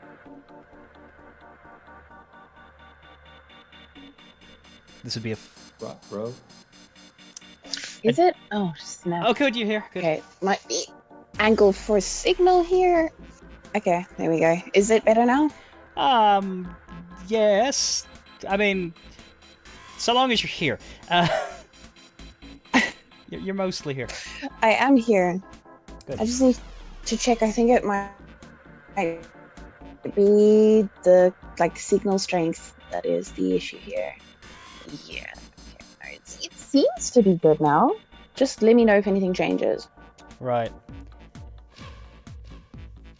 Is this by the way, is this because you're not at home, or is this because of that horrible South African thing where they cut your power all the time? It's because I'm not at home. Okay, good. I've Luckily, heard nothing too horror serious. stories about Yeah. how they'll just randomly just pick your neighborhood and be like, sorry, you don't get power for today. Or for a few hours. Oh yeah, that happens to me all the time. My sincerest condolences for that. Anyway, okay, so yeah, you appear in the waiting room with Selena, and right away you feel weird. Like, it's... You get that sort of... You know that's... If you've ever realized that you were dreaming while you were dreaming, you get that sense of, if something were to injure you here, it would still hurt, but it would more be the idea of hurt than it would be the actual suffering. So you feel a bit free. You feel a bit stronger and able to tackle things in a way that you normally wouldn't, because you know that everything that you're seeing is an illusion and that you're in somewhat of a lie. Selena shudders. I'll never get used to this. So I am excited Yeah. because this is exactly like a video game, and I am so like I just spawned in. Can't get me. You've got your gun. It does not look. It does not look any better than normal. Your attempts to embellish its capabilities did not quite succeed, but you still have it, and presumably, if you pull the trigger, a bullet will fire. It's at this point you look around. You're in the meeting room, and you see. There's always a few servants around. There was someone maybe doing some dusting and making themselves look busy. And it doesn't take very long until you start hearing shouts.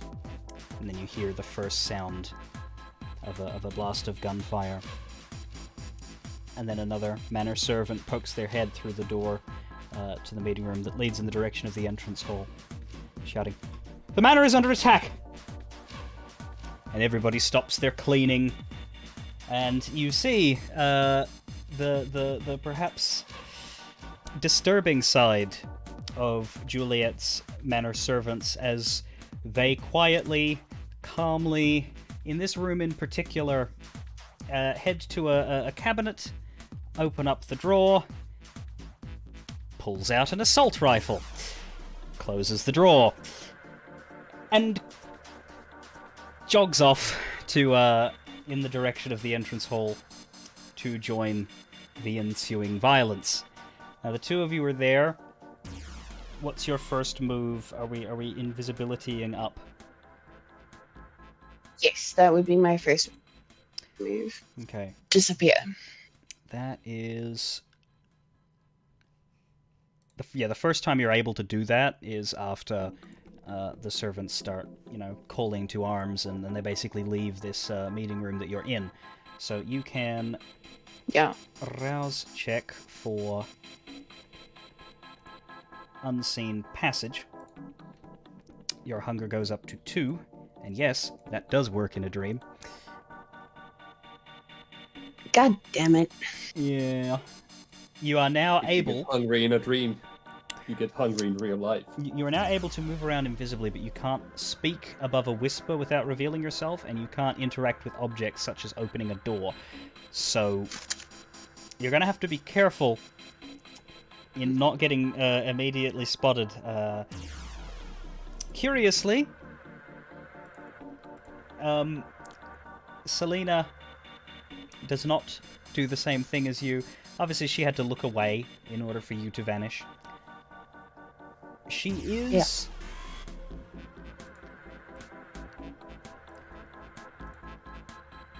You're not sure if she can see you or not. You're not sure if she has the, sense the unseen, which is not something you have, so if when Celine vanishes as well, depending on how she does it, this might be a problem. What you see of her, you're not asked to look away. She pulls a little vial out of her pocket and drinks it. It's not red, it's more of a clear liquid, which is weird. Normally only blood is the only thing that you can put into yourself without immediately blurting it back out. And as she does that, she fades from sight. And you can hear her say under her breath, better to split up and, catch multiple angles. Oh no, whisper back. So cool. But yes. She is whispering a little louder than you believe you'd be capable of. Potion of What? invisible. Yeah, her capabilities might be a bit more advanced than yours in this state. Okay, so Selena states that her intention is to... Well, yeah, she drank a potion of invisibility. So Her intention and her intention is to move through the other areas, the side entrances, the back entrance, because, as she puts it, I can open a door without a problem. You can follow her, or you can head towards the entrance hall where all of the stuff's going down, or you can try and head... Well, you go to the entrance hall to find the staircase to get upstairs to maybe see Juliet's path through all of this. It's really up to you as to where you want to put your eyes. A lot of the rooms in this mansion are freely open, that you can walk through with the doors open or non-existent. It's only on the second floor that we start to get doors that are generally speaking closed and private and everything. So you're not completely boned with your restrictions. my theory is to stay as close to the epicenter of the action as possible without getting in the way. So I would immediately look around for, like, is there a vantage point? Like, can I straddle the balustrade or something just to, like, perch and watch what goes down without being pushed, bumped, shocked? Like, yes. I don't know. Okay, so from where you are, you're on the ground floor meeting room.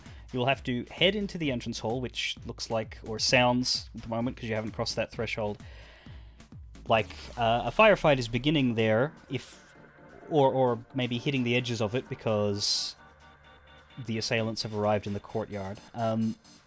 You would have to, get around over to the staircase and up the staircase if you want that out of the way look down upon the mayhem. Otherwise, you could stay in the doorway.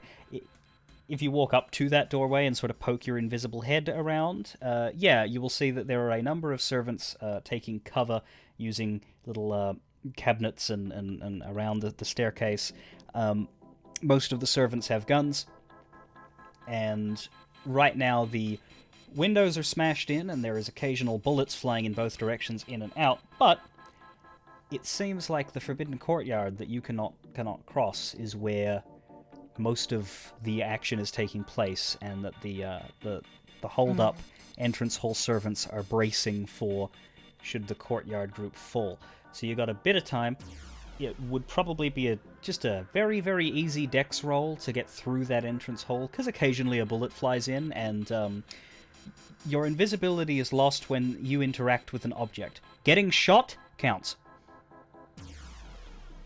I can imagine. Also, not really the biggest worry about getting shot. So No, but, a visible you is not the ideal right now. okay. I want to be able to see, regardless of whatever else goes down, because I assume Selena will get that. I want to see when the prince comes out of her office and down, and where does she go from there. So I would position myself accordingly.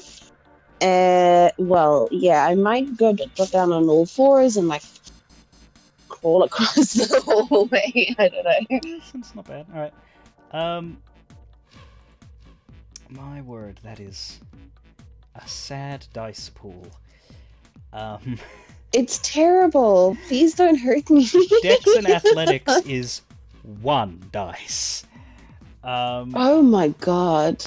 This is Pain. This is just, if you see, okay, a success of 1 is good.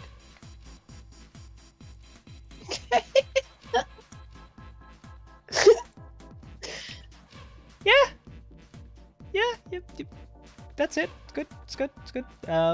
Dex and athletics to in the still mostly safe entrance hall, while an occasional stray bullet will come flying through a window.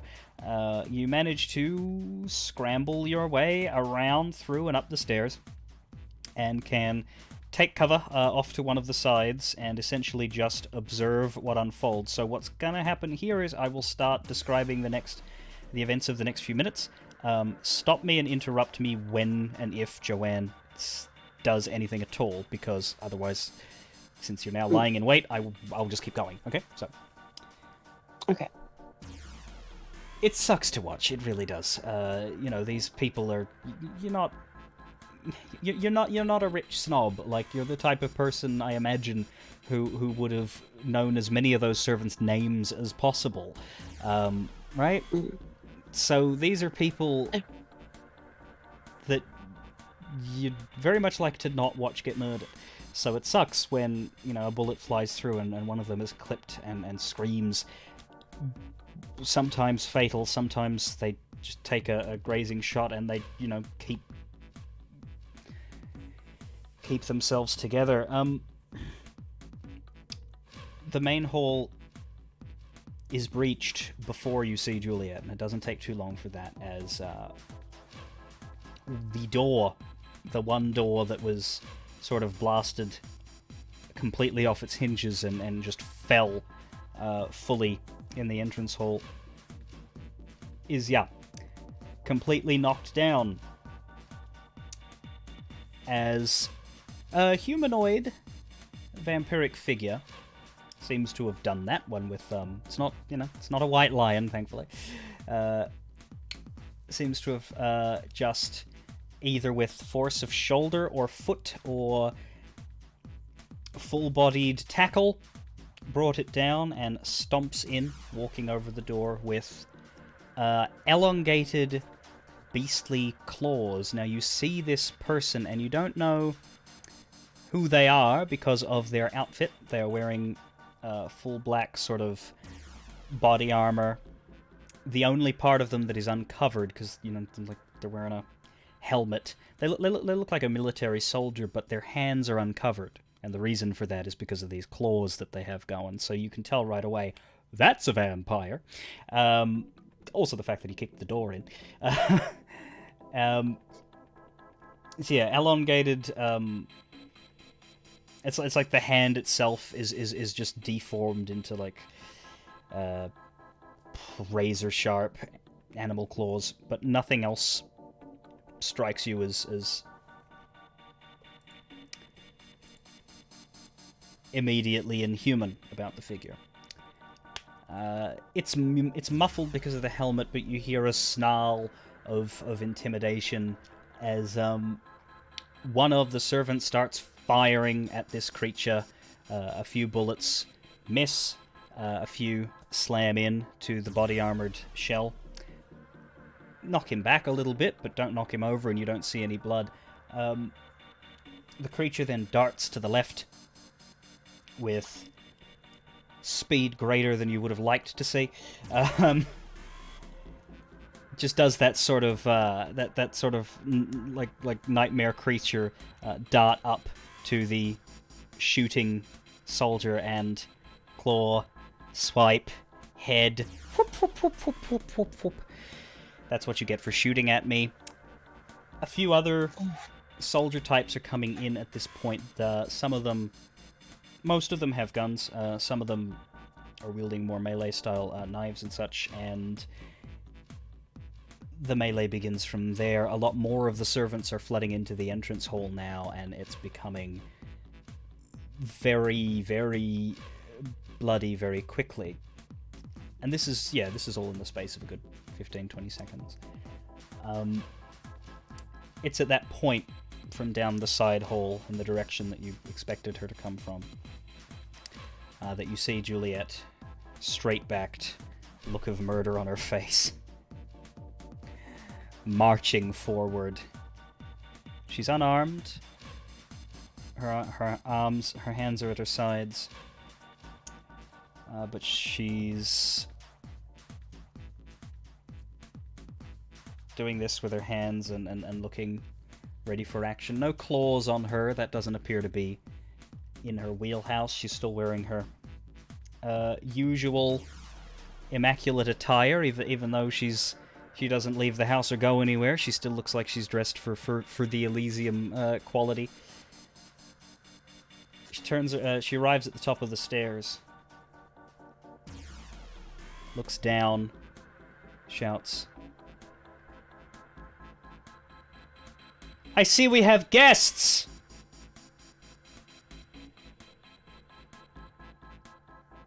Combat doesn't completely stop because there's people fighting for their lives, but the gunfire stops as that rings out. And it wasn't a command or an order or anything, but you could feel that there was a kind of power in that, you know, verbal pronouncement. And those who were hit by it do, as you saw at the Elysium from the fake Juliet, people just kind of being stunned by the force of presence. The one with the claws does not seem as affected. Shouts back at her in a voice that, not familiar to you, Joanne. Shouting. Surrender! They might not all die! Juliet growls. Shakes her head.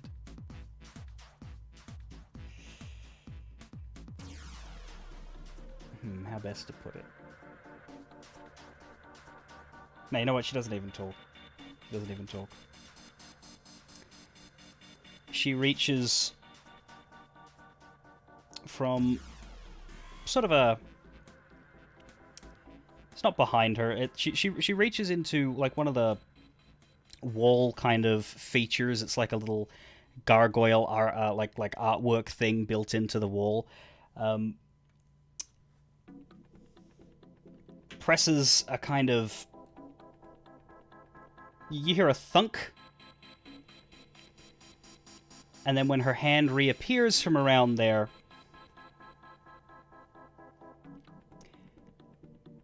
still unarmed, she's pressed something. She immediately darts away. Moves out from her, wide open position. Darts towards... around the corner hallway.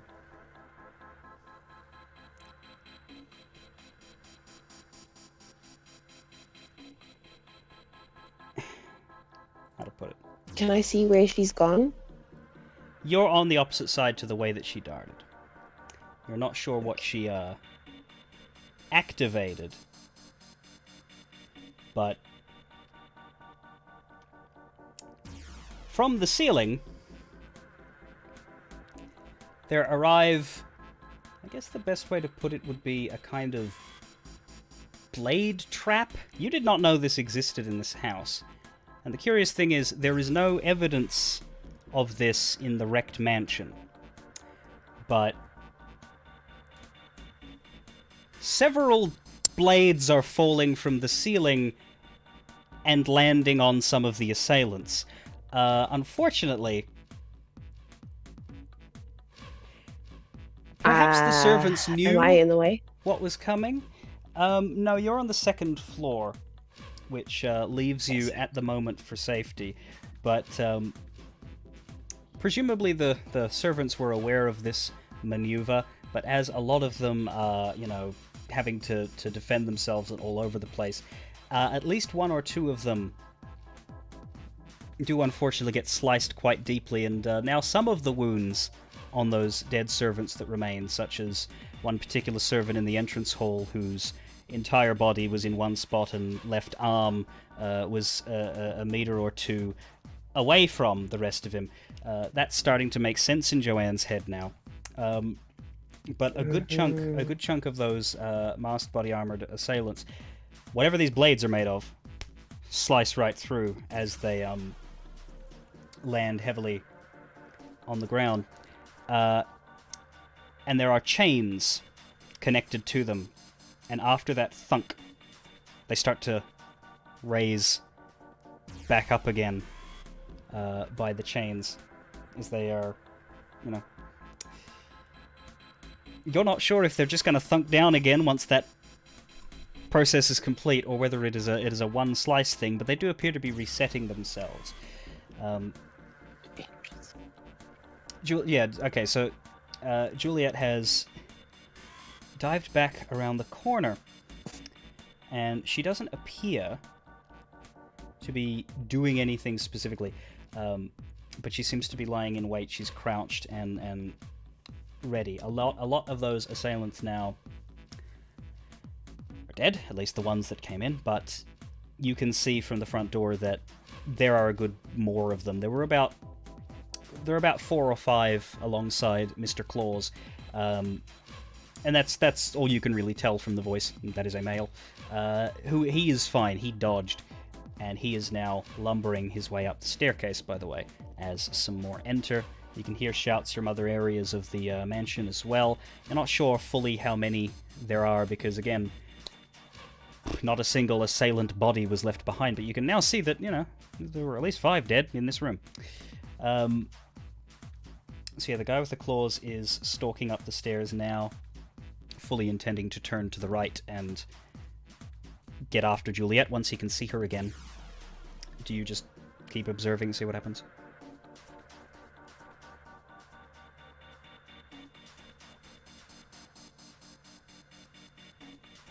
Stay in your safe enough slot on the other keep side. observing. Yeah, okay. Yeah. As long as it's still like visible and they can't like, I don't know, disappear around a corner and I won't see them kind of thing. If that's the case, I might sort of get up a little bit and be ready to move if I need to. You can inch yourself. Oh yeah, it's not the best view, but you will be able to see the back of him as he moves towards Juliet. But he's probably gonna cover your view of her. As he turns, you sort of see what she was waiting for. She affixes him with her gaze and simply says, and this is very interesting, the whole domination stuff is not your wheelhouse, Joanne, but one of the things that she's always said was, you cannot command someone to do anything that would result in their death. But as this claw hand guy moves towards her, she simply starts. She stares him in the face and she says. Stares him in the face and says, "Leap off that balcony head first now."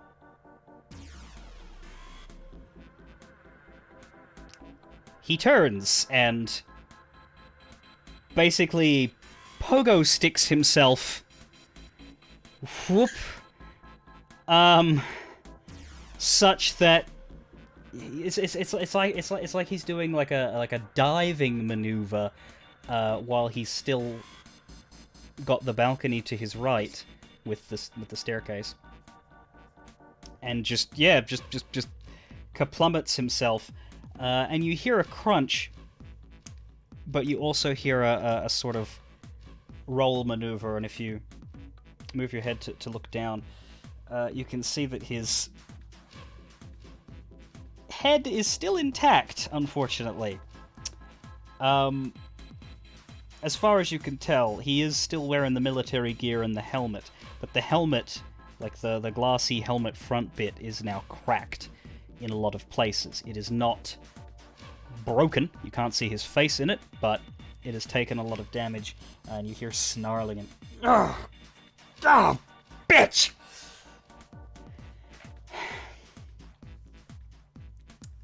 So that worked, but at this point there are a lot more men in the room.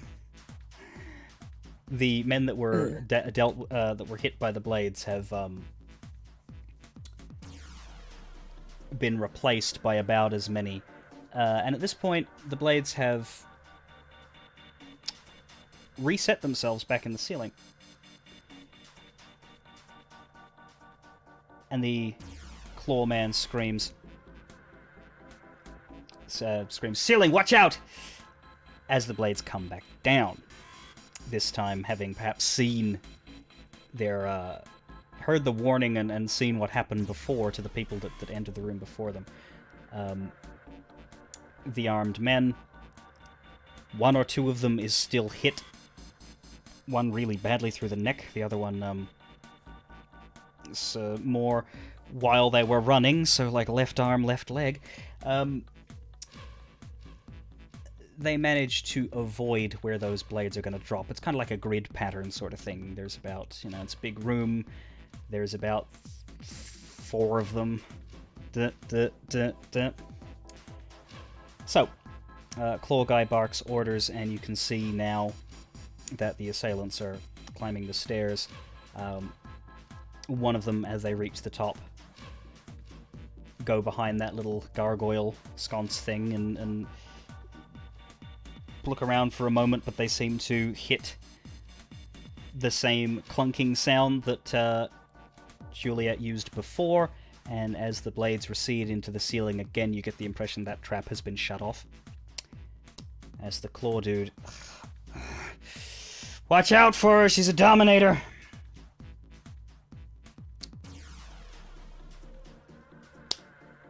Juliet, at this point, though, seems less inclined to take on the 5 or 6 heavily armored dudes as the claw guy returns. He says, "What? No more tricks, Your Majesty?"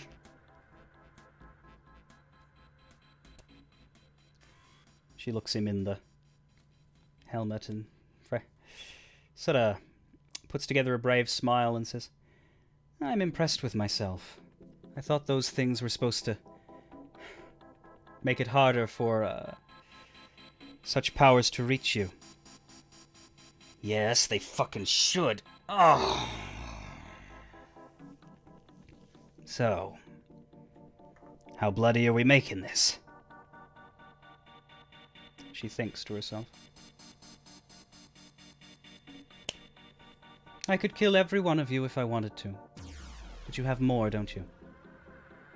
"Yeah. I can hear it." She looks down. Shakes her head. "You may take me tonight, but you won't win." "We'll see about that." He takes another threatening step forward. Pulls a stake. "Any more resistance?" She seems to be choosing to accept it with dignity, given that she's alone, outnumbered. Not sure how many of those armored folks are vampires, how many are ghouls. But she stands still and straight and allows it. Good news for Juliet. Her staked position isn't nearly as weird as Flynn's. The chaos continues in your ears. The staking of Juliet does not stop. Well, it might... Any servant that attempts to surrender is basically butchered, unfortunately. Which you can see in her frozen eyes is not what she wanted to happen, but also perhaps something that she knew she had no control over. You know her well enough to know that while she would have been able to fight per se, her skills lie in the more, mental disciplines as a Malkavian and in things like the wonderful blade trap in the entrance hall, but this was just a numbers case. There's fighting with dignity and there's suicide. She is carried down the stairs. Any moves? I want to follow them down the stairs. Like, are there lots of people, or are they all making a move to go out now? Well, the hall has been taken at this point. There's a good 10 or 12 of the, shall we call them soldiers, including Clawman. You would be able to carefully weave your way around. You don't want to get bumped into anybody. But if you want to go downstairs and look out the doors as they leave, we would say That's what I it's wanna do, another yeah. Dex Athletics, but I'll give it to you if your 1 dice is a success. Okay. Otherwise, you can stay safe. All right.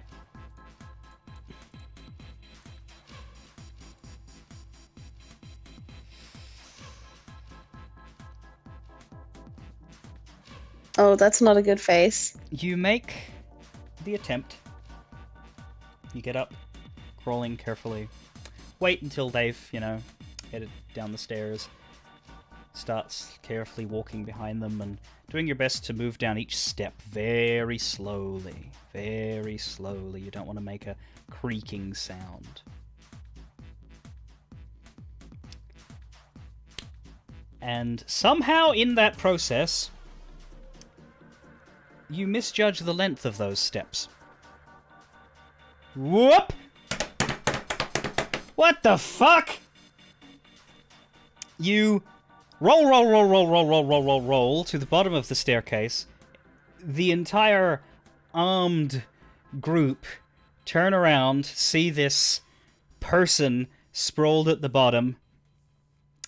Look, I could give you a chance here, but I don't think it's going to amount to much. So, essentially, they shrug and then just shoot you. It's to you. You're just to them. You're just another member of the household. You lie there. You stare at a bunch of confused armed soldiers in helmets, and then a gun appears, and then suddenly there is pain. It really is not any more elegant than that, nor could it ever be. And they are faster than you because they have guns.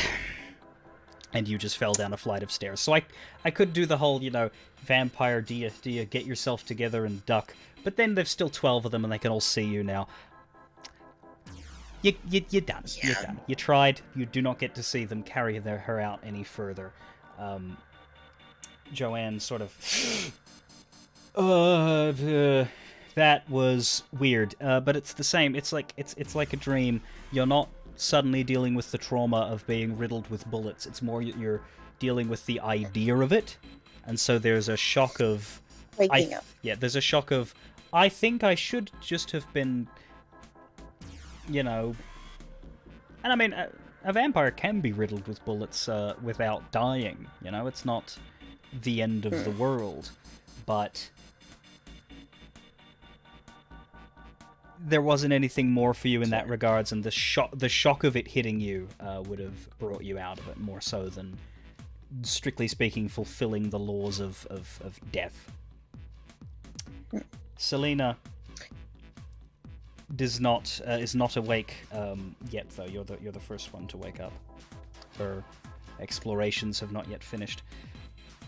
So yeah, Nula and Kadia see Joanne going. So, dying, not fun. Also, this house is way more video game than you could ever imagine. Referring now to the blade traps.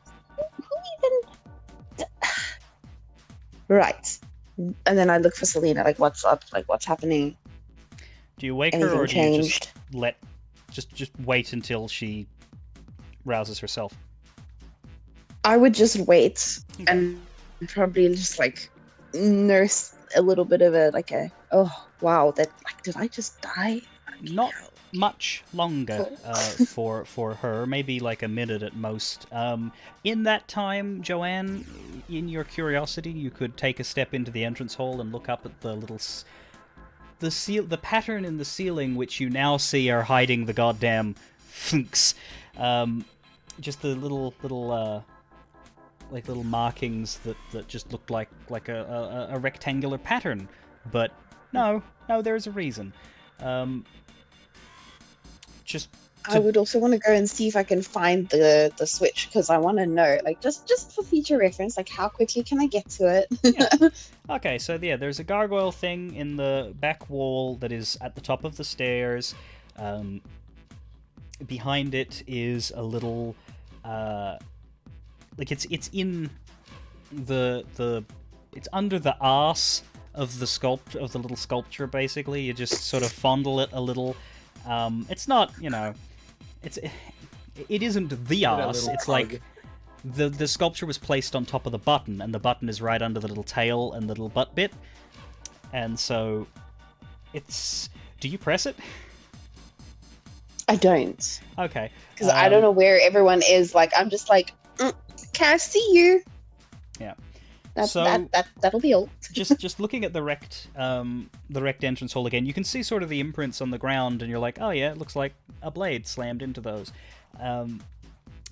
Again, it strikes you that whatever you missed, the attacking team did their own form of cleanup in terms of their own bodies and took out. But yeah, there's a fair few bloodstains in that entrance hall. You're like, oh, that's one of them. That's one of them. That's one of them. You do that sort of visual calculus, sort of addition and subtraction of that was that that should have a corpse there, but it doesn't. It's very interesting as you take all that in before Selena wakes up to do her report. However, I think we should take our little mid-session break, if that suits the others, before we get Selena's report and then part 2 of Transland, the action. So I will hide us, and we will be back in, 5-ish minutes? Everybody good with that? Yes. Perfect. Mhm. Okay. Muting everything. Stay tuned, friends. We will return.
hello, friends. Welcome back. Thank you for waiting so patiently. Alright. Scouting mission from the Dream State is complete. Joanne just got to watch Juliet's abduction live and uncensored. Selena wakes up as well, not long after. And to summarize it a little, she basically says that her focus was on examining the people that came in and just, essentially, if they bled anywhere, she would be able to learn about them. And so what she was able to witness was that pretty much every entrance to the mansion was covered by a much smaller team, usually. 3 soldiers, 4 soldiers maybe would come in. And they generally won their engagements because while the servants were, doing their best, they weren't wearing armor. From the servants that, from the assailants that did take a hit, and she did say that while she didn't see you, she did approach the entranceway towards the end before she woke up, and so she didn't see Juliet get taken away. That was already done with by the time Selena approached the entrance, but she took a look at the many bodies. Basically, Nulai knows about this, the ability to, if you taste blood, you can learn about who that blood belongs to if you have those powers. Every single one of those soldiers was a ghoul. There was no regular mortals involved, except for the ones that were vampires, that is. So, ghoul or vampire. They trended towards Bruja Gangrel, the more traditionally brawly types. Makes sense. There were a few cases where she detected a sort of similarity in that they might have been from the same line, perhaps sires and children, or blood brothers, I guess, if you want to use that term. So it definitely seemed like whatever this squad was, the kindred among them were not unknown to each other. Bloody anarchs. Between what Joanne has to report and what Celine has to report, it is safe to conclude that pretty much everything important happened in that entrance hall. With regards to what you guys want.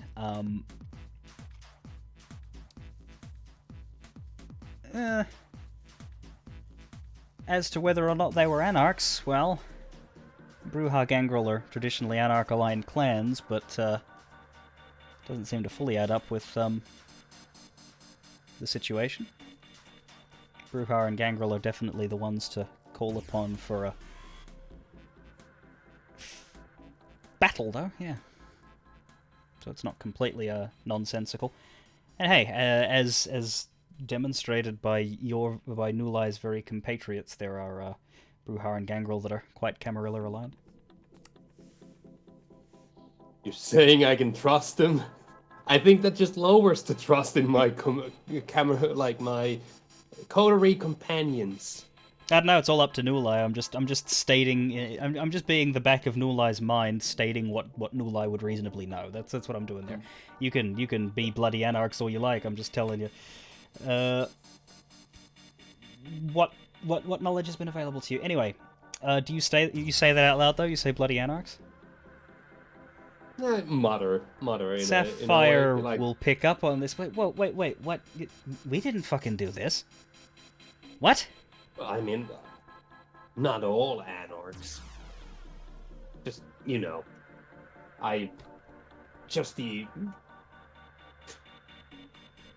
don't put me on the spot. I don't know your history. I just only recently learned that these people that I've been working with are apparently supposedly anarchs and not... Like, I don't even know what a Camarilla is, okay? I only learned that yesterday. Like, all this Elysium stuff. I'm supposed to learn all of your history when I get converted? Yeah, no. Like, I'm here trying to learn this world around me. Like, how long have I been a vampire? Like, a month? 2. It's getting there. Like, nobody taught me anything, okay? Like, I didn't see the clan differences before, but now suddenly, all of a sudden, we're raging up a clan war within an Elysium. We got Camarillas, Anarchs. I'm supposed to trust people all of a sudden. Like, I'm not even trusting any of my companions here right now. No offense. Like, we're Sapphire supposed to just... sort of giggles at this point. Says, "Hey, no, fair enough. It's a fucked up world. What do you get?" But Like, we're just supposed to ignore that Flynn just outright leaves all of a sudden when like, after all the Crimson suspicion. just to Yeah. buddy, yeah, just you know. You seem a bit lost on one thing, right? Clan, that's just who bit you. And yeah, there's stereotypes like Bruja, Gangrel. Technically, a lot of them are Anarch. Malkavians like yourself, Banu Hakim right now, like me, are technically a lot of us with the Camarilla, but really you make your own choice, and you're with who you're with, and that's who you're with. It's beyond that, it's just stereotypes, man. You know. Don't be a vamp racist. I know. I don't know who I'm supposed to trust, okay? Fucking no one, and you'll be safest, but you know. Exactly. I just, like, I didn't come to this world willing. At this point, I kind of sigh and like walk off because I want to see if perchance there are any blood spots where Claw Guy fell from the second story thing. Right. See I'm if just you gonna can perhaps new light to his meltdown. find the leader's blood and now that's the curious thing. Most of the blood, like, they didn't, you know, go around cleaning blood because there's lots of that. But you do notice in the areas in which he fell, the areas in which he perhaps got hurt during his scuffles with... Because, I mean, he got shot a few times with the body armor, though. It does seem weirdly clean, as though this person's identity was intended to be protected. Whatever group rolled in and rolled out, whether they... Perhaps they had a forensics cleanup squad that came in after the soldiers. You don't know, you weren't there long enough. Selena doesn't say anything like that happened, but also the whole purpose of the spell was that it feeds upon intensity, so once the combat was done, the ability to see what entails sort of drops away. But you're not finding any what reasonably should be their evidence, apart from, like, the ground, like the floor is perhaps scuffed and looking like it's seen better days in the spot where the hard helmet There's crashed. no helmet shards. No, Nothing everything's like that. been... That one section of the floor has been swept over. Suspicious. I return to the group. Mm-hmm. Any questions I'll tell to them what I- Joanne?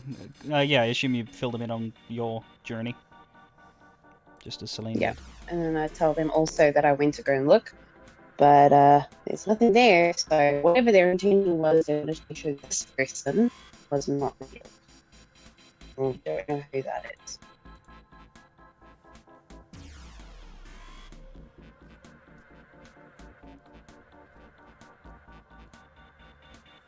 So wait, let me get this straight. You say you made some important guy jump off a balcony?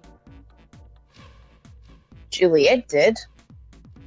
And let's just say his experience was quite painful. But where there should be evidence of said pain, there is none. So we are basically back to square one with whomst the fuck.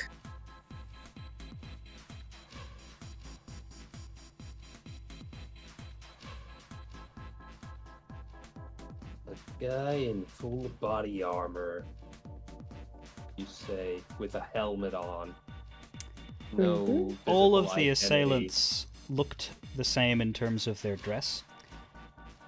He was not wearing the gloves that they were all wearing because he was using his claw hands. And there might have been one or two other gangrely types that had similar where they left their hands free for those sorts of weapons.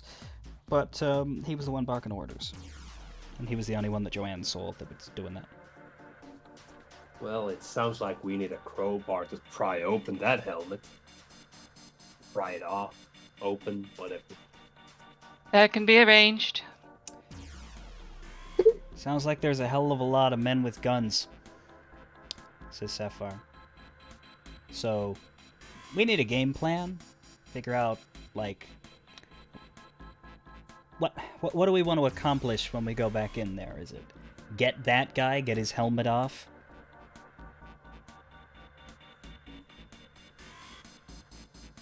It sounds as though no one else that we are likely to encounter will know anything of value. Did Selena or Joanne mention the fact that the butlers, the servants were armed, and they picked up their assault rifles from the mansion? I imagine I probably there- would have said that.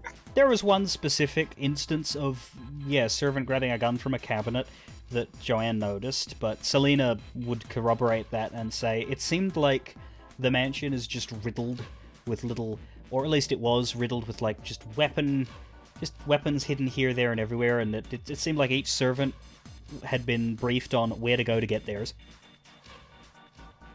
Maybe we should search the mansion around for something to bring in case, our imaginary weapons aren't working well. Do a little bit of a movie preparation montage. Go full Arnold Schwarzenegger. You can go looking for hidden weapons. However, Sapphire would be the voice of my logic and be like, wouldn't they all have been grabbed by the servants and thus right now be on their bodies? And, I mean, yes, there's a lot of the dead servants had guns on them or knives on them or different things. If you want a weapon in that mansion, there's an easier way to grab a rifle than a hidden cabinet. You just go up to the nearest. I thought you were going to dream up a flamethrower. I'm trying. Listen, if you pull that flamethrower off, and you're there as that front door comes down, and you just like that would be your epic movie montage moment. Just FYI. That would look amazing as we roast alive the guy that we want info out of. Oh, I could always look at his face because I'm sure under the helmet it'll be fine. You just take it off, look. Ah, it's you. Cool.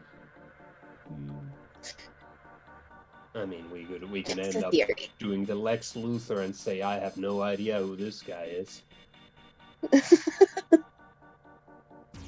Only advice I have is just see those thingies. Do not be underneath them at any given point in time. That is all I can tell you. Thanks for the vague hint. I really appreciate all these vague hints. Well, it is a vague world, so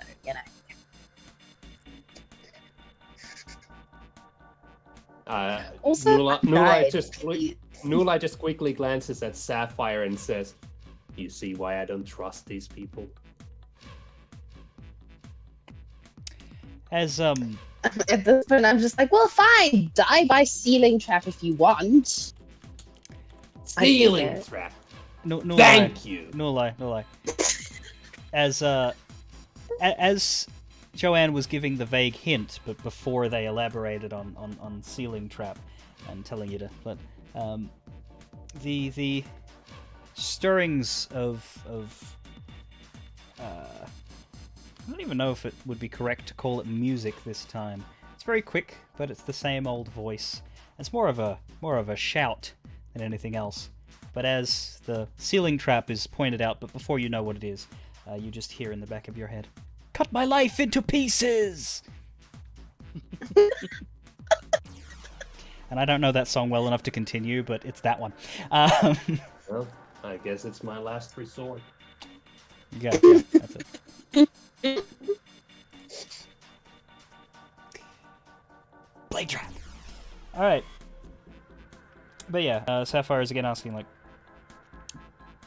game plan.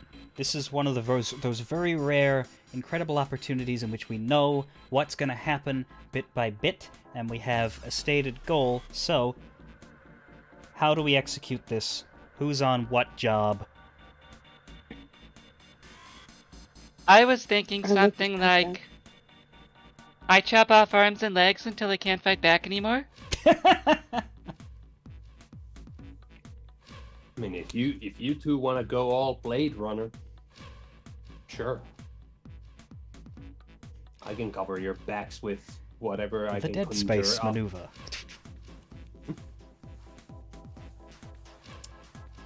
Yep. To remind, because Joanne would have relayed this, the basic order of operations is, once the entrance is breached, people roll in, good 5 or 6 of them plus, and we stay vague like that because you're not going to fight each individual person unless you want to be here forever and also lose, because they have guns. The fact is, you guys will be the extra variable here. So conceivably, the assailants will be occupied with the people they were originally occupied with, unless you cross their paths at the wrong time. So there's a first wave that kill a lot of the servants in the entry hall, but those guys are disposed of by the blade trap, except for our slightly more important friend. And then, as that finishes, a second wave comes in. So they will be there, and they will probably interfere with you if you attempt to, murder their boss. And the way it works for the boss is that he crashes the door down, kills a few servants on the bottom floor. Juliet appears, they shout a bit back and forth, the blades descend, he dodges, his mates don't. He then tries to get up the stairs, which he does. If he gets that far, and if he talks to Juliet without any interference, presumably the same thing will happen. He will pogo stick himself off the side and crack his helmet a bit. New wave will have come in by then. He will order them to deal with, or to, dodge the blades, which will work a bit better. And then they will, as one, head upstairs and get to the point where they descend on Juliet, and there are too many of them for her to want to take that fight. So that's the basic tactical overview of what happens. Your job, the two of you, plus Sapphire, is to insert yourselves where you think it is going to be good. I wonder if the moment to strike would be after he takes his faceplant dive off the balcony. We can keep him from warning the next wave of guards. They might get sliced up by the trap, and we won't have to deal with them. You don't get to choose when the experience starts, in terms of the chronology, but you can fall asleep wherever you wish to appear. So if you wish to, you could maybe, like, plant yourselves behind the stairs and try to stay unnoticed until... I think that's my plan. At least that's what I would like to do, unless anyone else has a better idea. Different people can I'll follow choose your lead. different avenues. Sapphire states that her plan is to start with stealth, so she won't start in the same place as you, but she will effectively lurk in and perhaps in one of the bottom floor side rooms near the entrance hall, and will use her given talents to lower the amount of interference that you might get from the regular soldiers. She also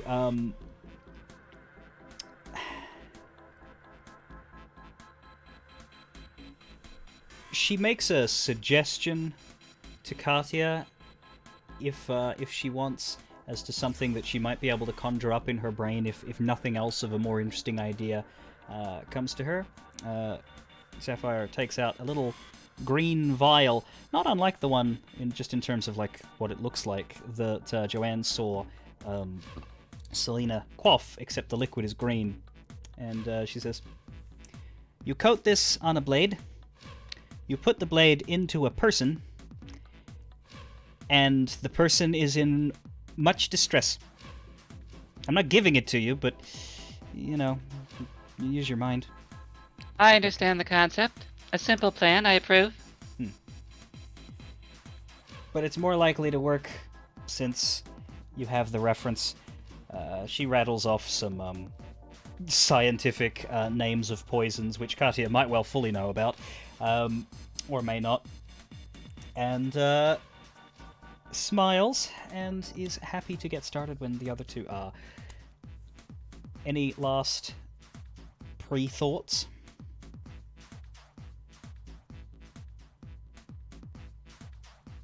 I guess I should take an assault rifle just in case. I mean, you're going to sleep, you're just thinking about whatever it is, but if you're holding it, maybe, yeah. Well, yeah, I mean, in case of holding, better take the lighter out of the pocket and grasp it real hard in my fist. Okay. Roll strength plus brawl to make sure you don't crush it to pieces. No. Vampire doesn't know his own strength. What strength? In crushing the fluid, you accidentally ignite it, and you are now dead. I mean, I'm saying Nula has no strength. That's absolutely correct, but, you know, it would be funny. Okay. What was the check that we made Joanne do? It was, You made a craft. Yeah, it was craft. I would like to argue. That'll be new for you, I'm but go trying on. to fake.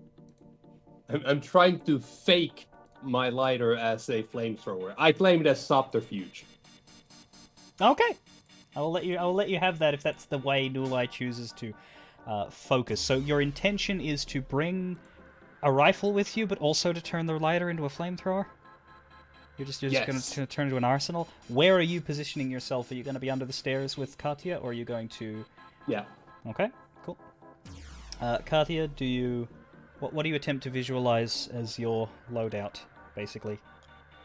Item 1, machete. Yep. Item 2, if at all possible, I try to reproduce what Sapphire suggested. Okay. How would you say your mind... Like, do you have a pitch for what sort of skill this would be?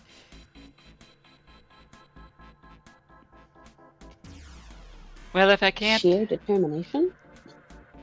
It's resolve, Awareness. but awareness is for noticing things. My I reason don't know, Katya... Hmm? She doesn't have a lot of skills that trend towards imagination. Yeah.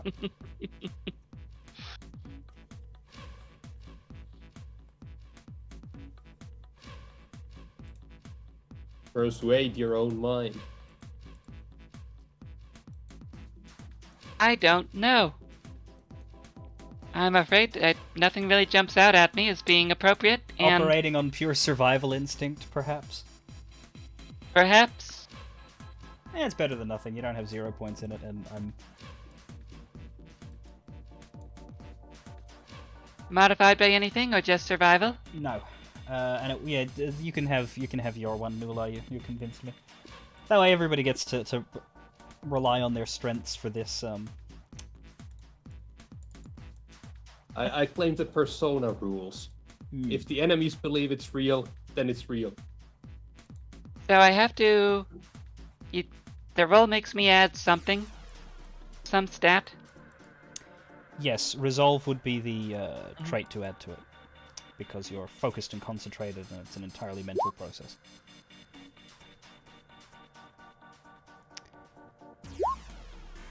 Two and 3. Okay, so as you fade into this dreamscape, Cartier, you find that your trusty machete is with you, but you do not find that anything that you don't normally have has managed to eventuate. Alas. Nulai, your lighter is still the same size that it was. But a confidence within your mind suggests that should you flick it on, you should probably be pointing it away from you, because it may not operate how it does in the waking world. Can I try it somewhere safely? Are we in a position where, I would not be alerting anyone if I were to try it, Well, that quickly? depends on what it does, Nulai, because if it acts like a lighter, then no, you wouldn't alert anybody at all. If it sends out a cascading torrent of flame towards the nearest wooden wall, then I imagine that there would be much alertness from all and sundry.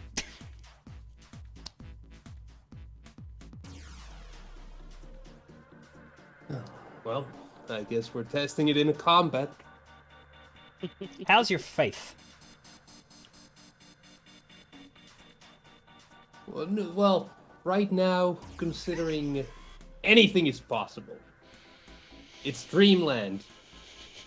I believe. Yeah. You don't feel like you're gonna be disappointed. That's all you can tell for now. Anyway, okay, so it is a similar start as it was for Joanne, where you start to hear the problems before you see them, but because you're in the entrance hall, it is closer.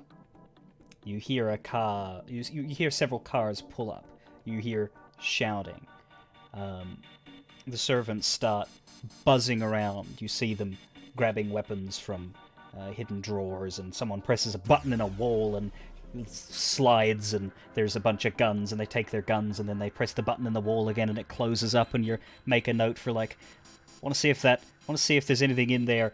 It's on one of the side walls in the entrance hall, but once it's closed up, nothing looks out of the ordinary. You'd have to be aware it's there to make that happen. Very interesting mansion, this. Presuming you guys just stay lying in wait, you see... It's my intention. Okay, yeah. At one point you see Sapphire dart past, but you don't see her again. Still visible at that point. And yeah, it plays out up until the point that Joanne first arrived at the entrance hall.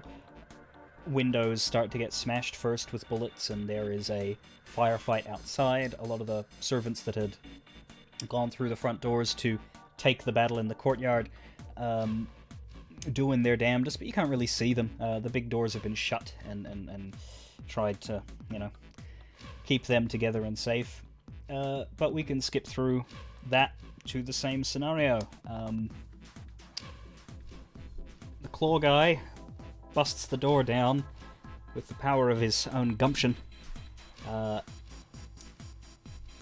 Y'all are in a position where if you poke your heads out to see what's going on now, you'll be noticed and you'll probably be addressed. So you sort of have to just... Yeah, this it's not the sort of staircase you can see through.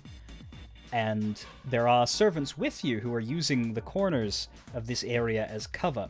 They're not really engaging with you at all. They don't see you as being like, what the fuck, you're just not fighting? Like, it's a dream. They're focused on playing out their own roles. So you can just sort of hide in that middle section, the both of you, without any disturbance. Will you do that until you start hearing Juliet and the fellow talk at each other? Or will you move earlier? I intend to hunker down Okay. until I see face meet Fleur. Okay. That's when I'll pounce on him. Nulai, do you make any moves before that point, knowing what to... No. Right. In that case, it proceeds exactly as described to Joanne, so I won't laboriously over-detail it.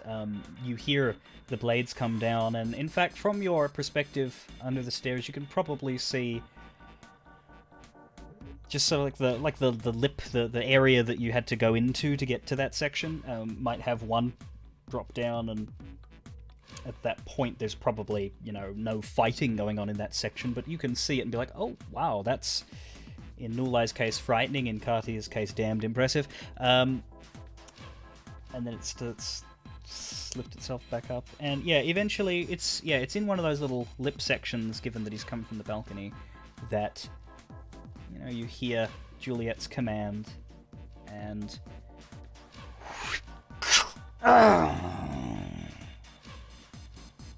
you get a much better look at it. Slams, and then immediately begins to get the momentum. Once he hits, he's free to act again. So he's, like a cat. He's very fast, this creature. Flipping around to his feet. Doesn't know you're there. I assume Cartier moves. Let's make sure he can't stand up again. Okay. So let's start with a leg. I'm not picky about which one. Left is probably the one that's splayed out near you. Okay, so we'll see if he has the ability to respond, but it would be strength and brawl to just surprise. Not melee? Oh yeah, you're right. Melee with the machete. One more die. Okay. Let's see.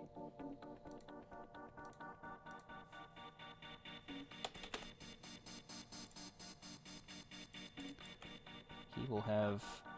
I'll apply the modifiers to him rather than to you, because that makes it cleaner in terms of damage if you do succeed this.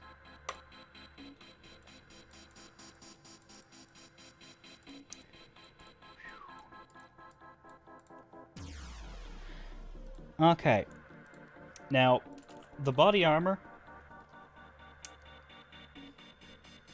or whatever he's wearing, is not completely...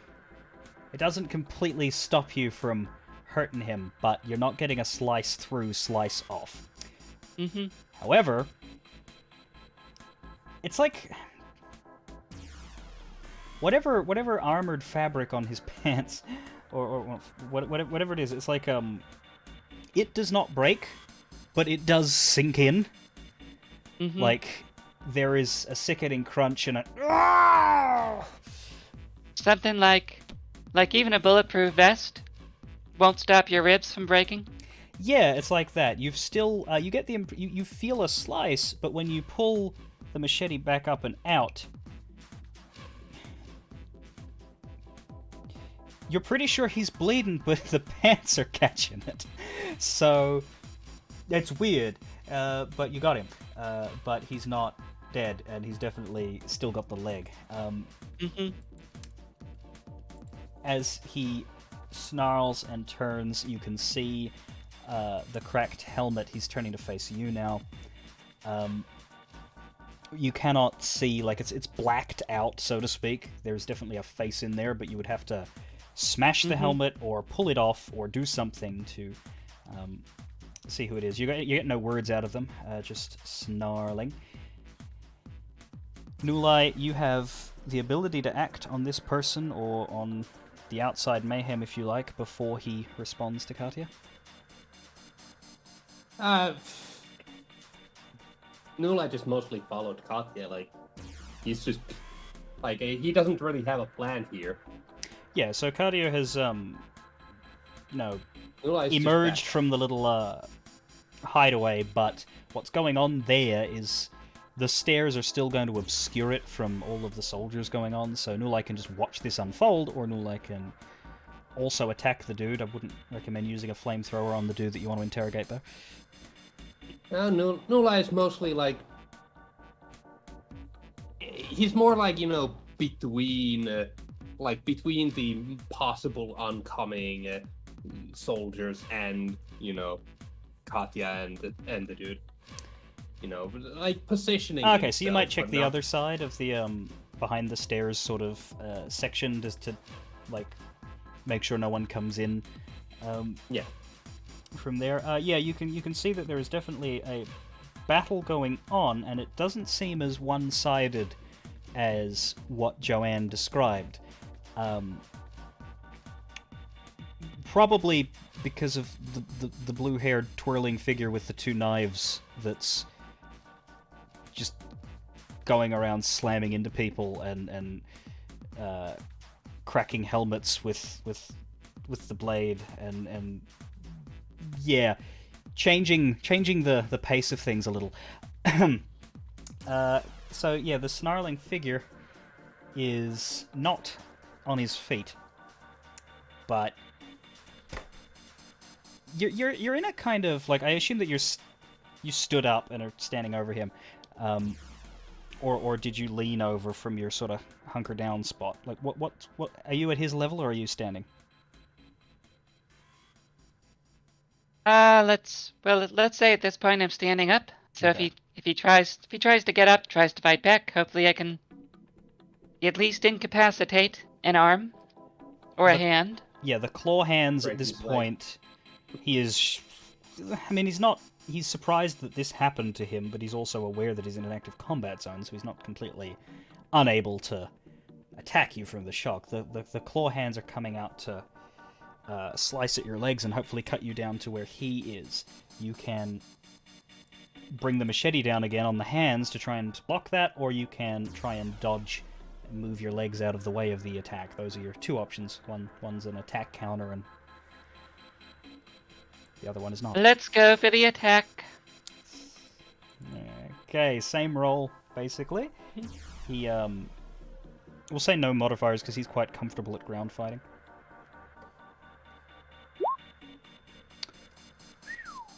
Perhaps not comfortable enough.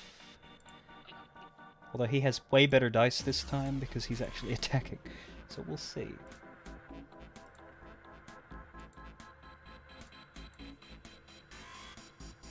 No, he doesn't have 54. He has...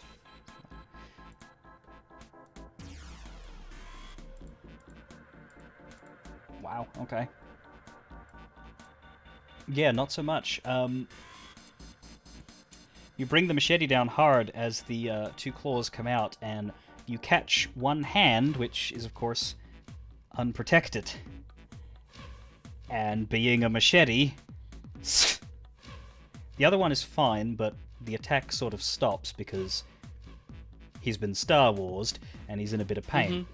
But yeah, you remove hand from Clawman, and it is not pretty. And he howls, recoils back, and you would be able to act before he would at this point. Well, let's go for the full Anakin. Okay, at this stage for Nulai as well, one of the melee-armed, thankfully, soldier figures seems to be rushing towards your position, looking... They've got a...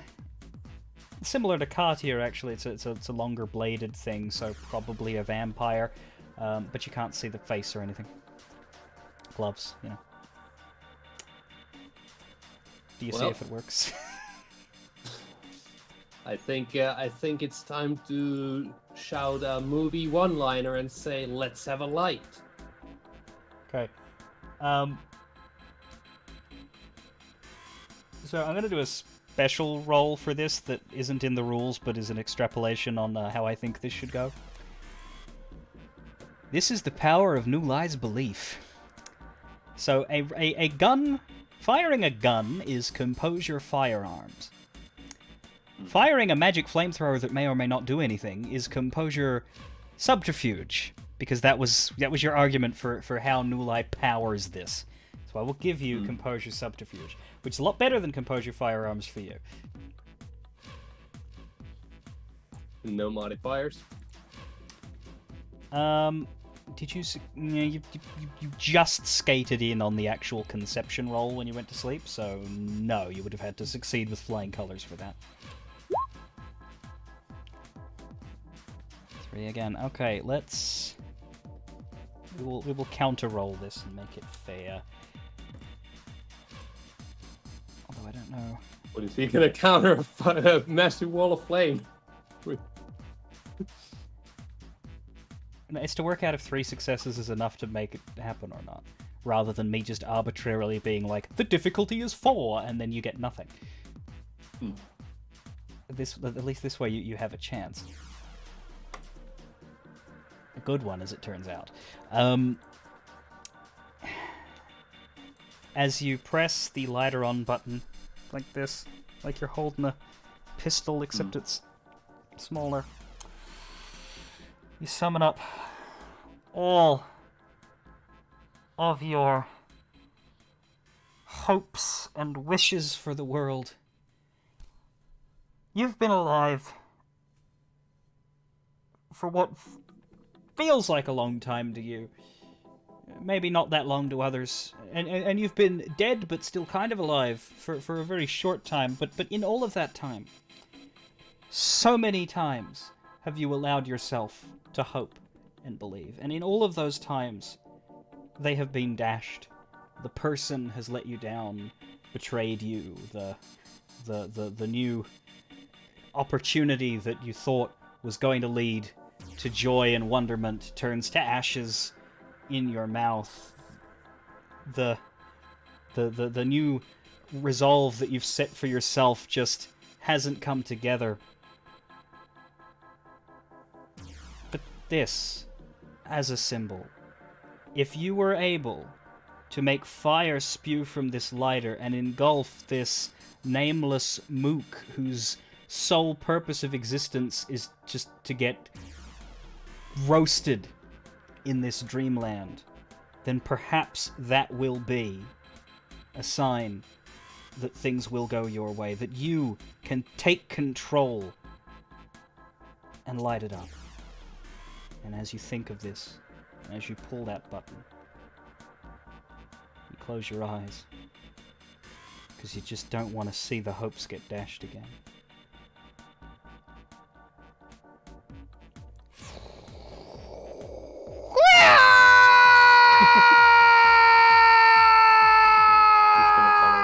Nothing happens. No, something happened.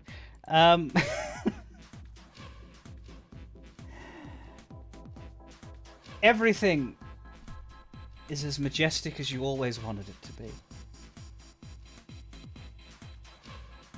He goes up in flames. You can't see through them, but you can see the writhing, the pain. You're not sure if this armor is supposed to be fireproof or not, but fuck it, this is your dream, and in your dream he will burn! He will either burn or be fucking scared of the flames. As will the surroundings, a little bit, as this writhing on fire figure crashes into the wall, and perhaps painting on the wall doesn't particularly like being this close to fire and starts to itself. And it occurs to you in that moment, in amidst the euphoria, that traditionally speaking, flamethrowers were an outdoors weapon.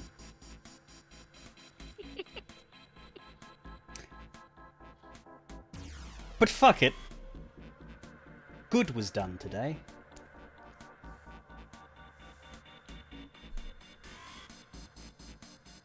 It's not the real mansion anyway.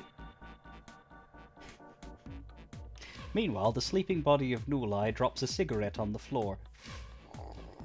No. Everyone is stupid except me.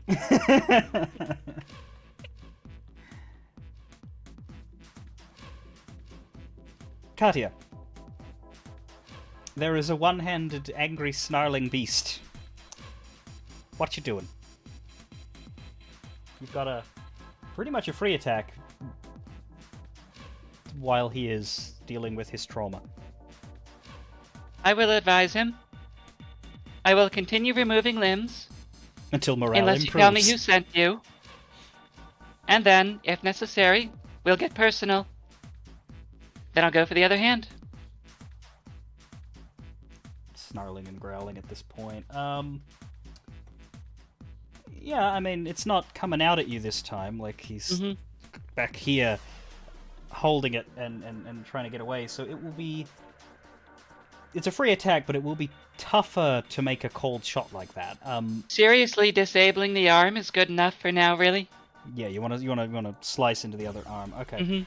It will be the same strength melee check, but I will put it at a -1 just for the fact that he will be moving quite wildly. On top of his... Oh my.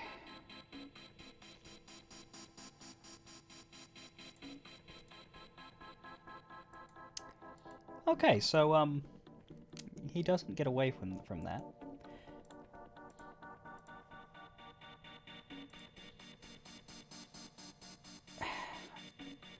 A severed hand at the wrist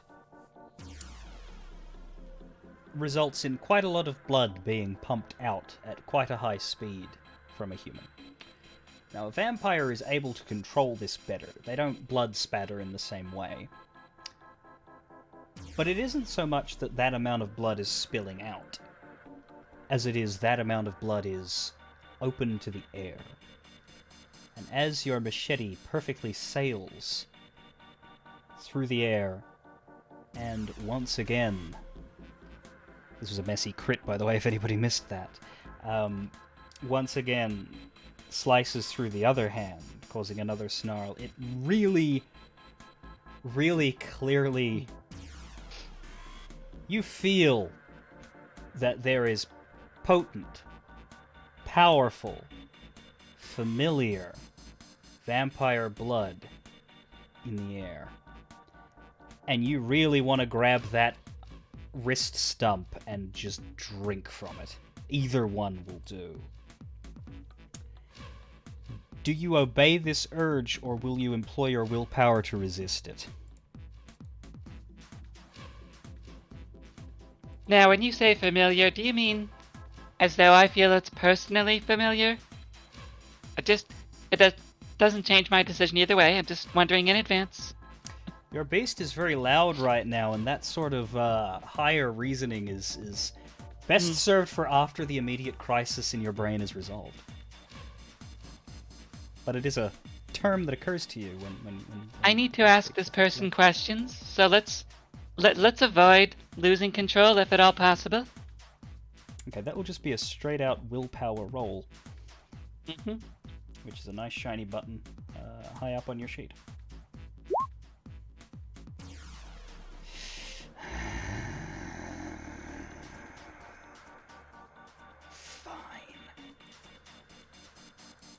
Your inner beast withdraws the demand. Later, though. Yet, not today.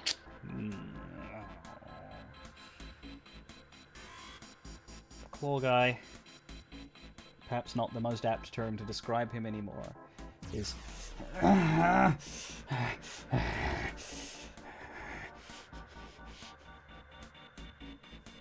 He doesn't appear to be fighting back at this point. He just seems to be all focused in on you. You hear the chaos and the goings-on, but you don't hear the approach of any other of those soldiers. They seem to be held at bay by Sapphire and perhaps Nulai. You did hear what sounded like a burning. So, which is worrying for you as a vampire. But also, the existence of this as a dreamscape kind of suspends the usual immediate terror that the threat of fire, especially since you heard that Nulai was going to do that. So it doesn't stop you from what you're doing. He is. Yeah, he's. You asked what specifically? Who Who sent him was my question. He simply says, "What I do is for the glory of Nathaniel." All right. I would love to see if I can get the mask, face shield, whatever, to get a direct look at who this is. Okay. You will be able to. He's not going to stop you. He's got no hands. You'll be able to like sort of fiddle with it and eventually pull it off.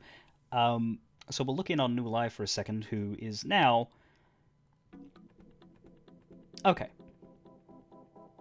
Let's. Overcome with glee. Yeah, but also, you're staring at fire. You're a Nulai is vampire. engulfed in the transcendence of his glory, that's all. Yeah, but here's what we have to decide for ourselves, because in the rules, and I'm always willing to waive rules in exchange for a well-reasoned argument. A vampire confronted by fire makes a fear frenzy check because they are immediately overcome by that survival instincts that says fire is the scariest and most dangerous thing in the world. Now, Nulai is aware that he is in a dream. He is the instigator of the fire, and the fire represents a personal success on his part. Is that enough?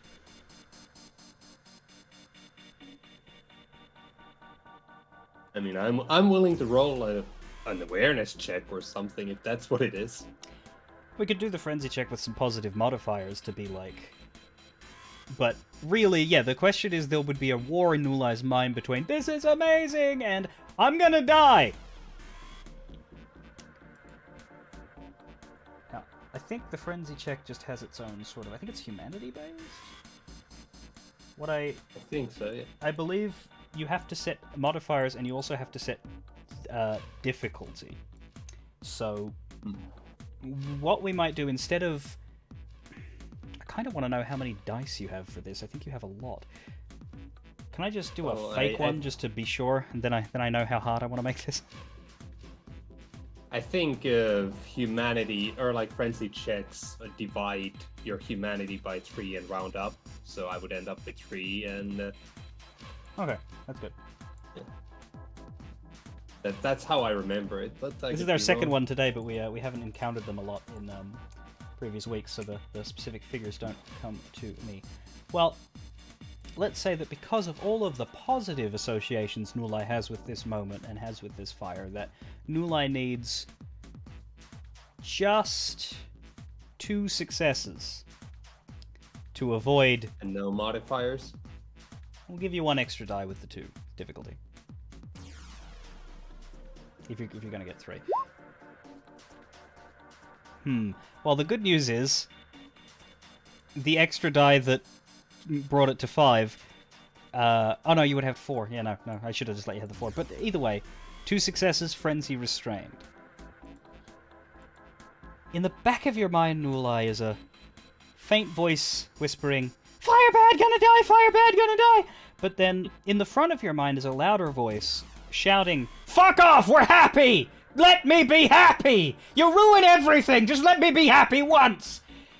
And so you continue to grin gleefully at the burning wreck of a vampire and the rapidly developing mansion fire. You can do whatever you want now. You can continue further out and burn more of them, or you can do a happy dance, but you are not in frenzy, you are in control, and everything is awesome, except for that tiny voice of, I don't know, sanity that is worried. Yeah, Katya, if you could hurry up with the unmasking and all, I think we might not have much time here. At this point, seeing out into the main entrance hall, you see Sapphire doing a perfect somersault dagger thrust move in which she effectively slices one of the soldiers across the chest, and again you get that strange effect of the body armor not being pierced, but you still feel like it did some work. As she then looks up, sees the fire, and just shouts, "Oh, you fucking madman!" You knew what was coming. Fuck you, I'm I waking warned up! you. And she just vanishes in front of you.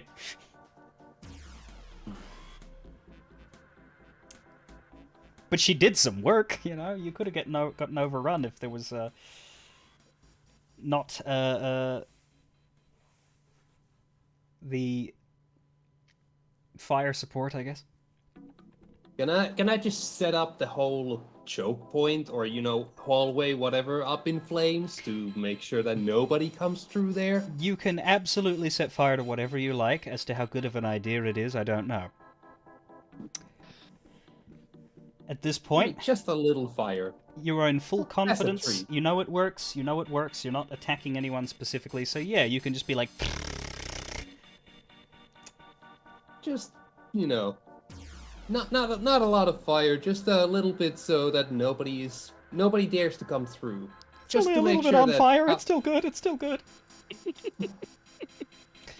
if you make a good joke in the text chat, I will steal it, and make it public. Now, a little bit of fire. Okay, so I don't know that the laws of physics allows fire to just stay little, but for now, yeah. What I mean by that is just not go like just a little that sort of thing. Little like, squirts just of flame. little squirts of fire. Okay. Yeah. Well, while Nulai's busy squirting in the entrance hall, Katia, you are attempting to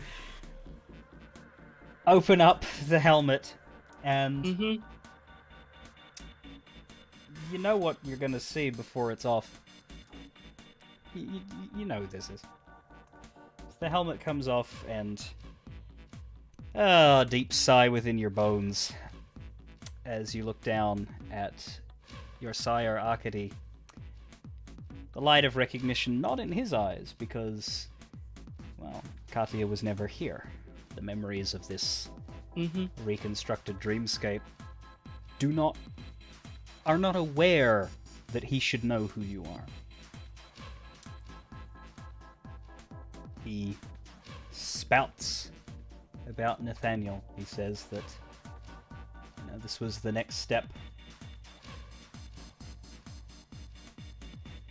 in the great plan to remove the false prince.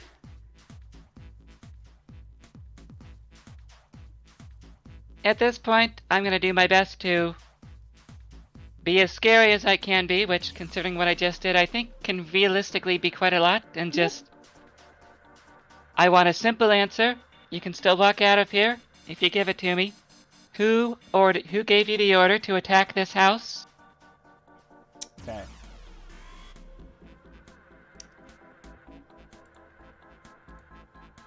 Let us...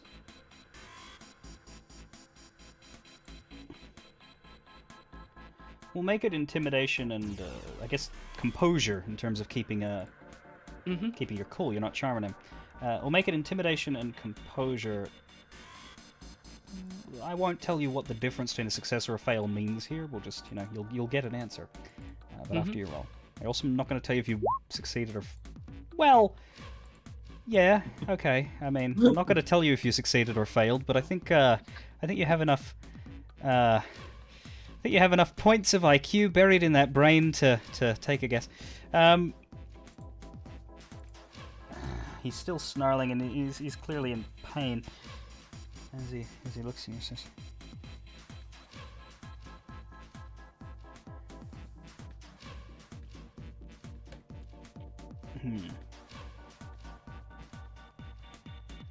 He gives a sort of two-pronged answer. He says, the direct order was issued by Dr. Emil Hansen, but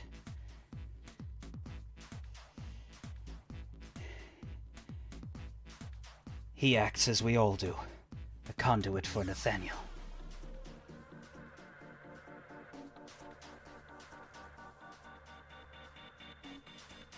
All right, Katya's ready to wake up and get out of this burning house. That's not difficult to do. You sort of pull yourself away.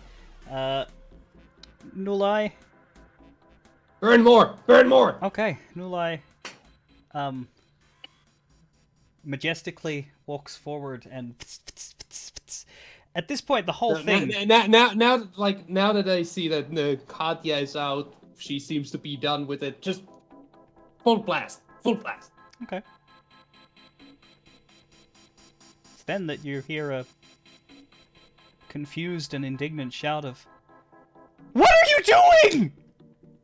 And you look to the staircase to see just stunned Juliet staring at the burning remains of her mansion and then she sort of freezes in place like frozen in time, kind of.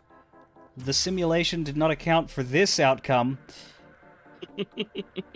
And my question to you is, do you leave willingly? Or does the captain go down with his burning mansion? The captain goes down. Well, this is going to be a curious experience in Nulai's trauma journal. Alright, you know that, the reason why I make the captain analogy, because the closest example of what this would be like is the end of Pirates of the Caribbean 3 with Cutler Beckett, the trading company guy, as the ship explodes around him and he gracefully walks down the steps. The steps are blown apart behind him as he goes, and then there's just this last shot of fire filling the camera. It's kind of like that as you dance around in these flames, and it's very curious, this frozen Juliet, and there's other frozen individuals as well. It just looks like you've broken it. You've broken the simulation. And as the fire begins to reach you, you feel exactly what you knew would happen. It's not that bad.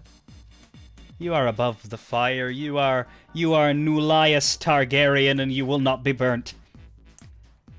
At least, I'm just imagining that in the real world, Nulai, while he's sleeping, he's just like, the smile on his face keeps just getting wider and wider. Meanwhile, the rest of you were awake and looking at him as he's like...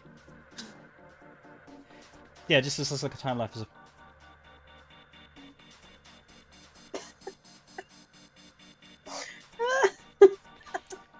Anyway, again, it's that it's a sort of like that out-of-body disconnect that Joanne felt. You know the fire is actually burning you. Nulai is like maybe convincing himself that he is above and has mastered fire, but at the same time, yeah, actually no, you are melting, but you're not feeling it the way that you always figured you would, and it's a very strange experience, and it's almost freeing and pure and cleansing and... Hang on. That's the ceiling, and it's not on fire, and I am horizontal. You're awake. You are in the mansion. Everything is as it was, ruined. Please tell me he goes for his lighter. Shortly before Nulai woke up, as I guess the four of you were sort of gathered around, Selena is like, I can feel the magic fading. If he's still asleep, he's just having a regular dream now. Should we? Or should we just let him? I'll take a wary look around the hallway and be reassured that it's not on fire. Nothing is on fire. And just say, wherever he is, be glad we're not there. Sapphire is looking uncharacteristically shaken. I swear to God, I swear to God. Never again!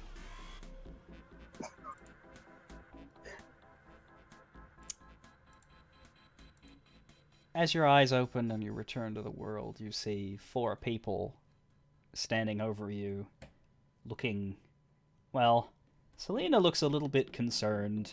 Sapphire looks annoyed. Katia and Joanne, you guys get to decide how you look, so... I'm amused. There you go.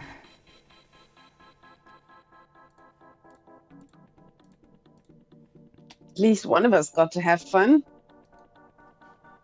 I was having the most wonderful dream. And then Nulai looks at Katya and says, I think you were in it. You had a vision of the world set ablaze? Oh, how did you know? That's actually a good point. Someone made another joke in the private chat that I would like to make public. As the dream ended, you were in fact hearing the song in your brain again, and it was Dance into the Fire! But you didn't really feel like a secret agent.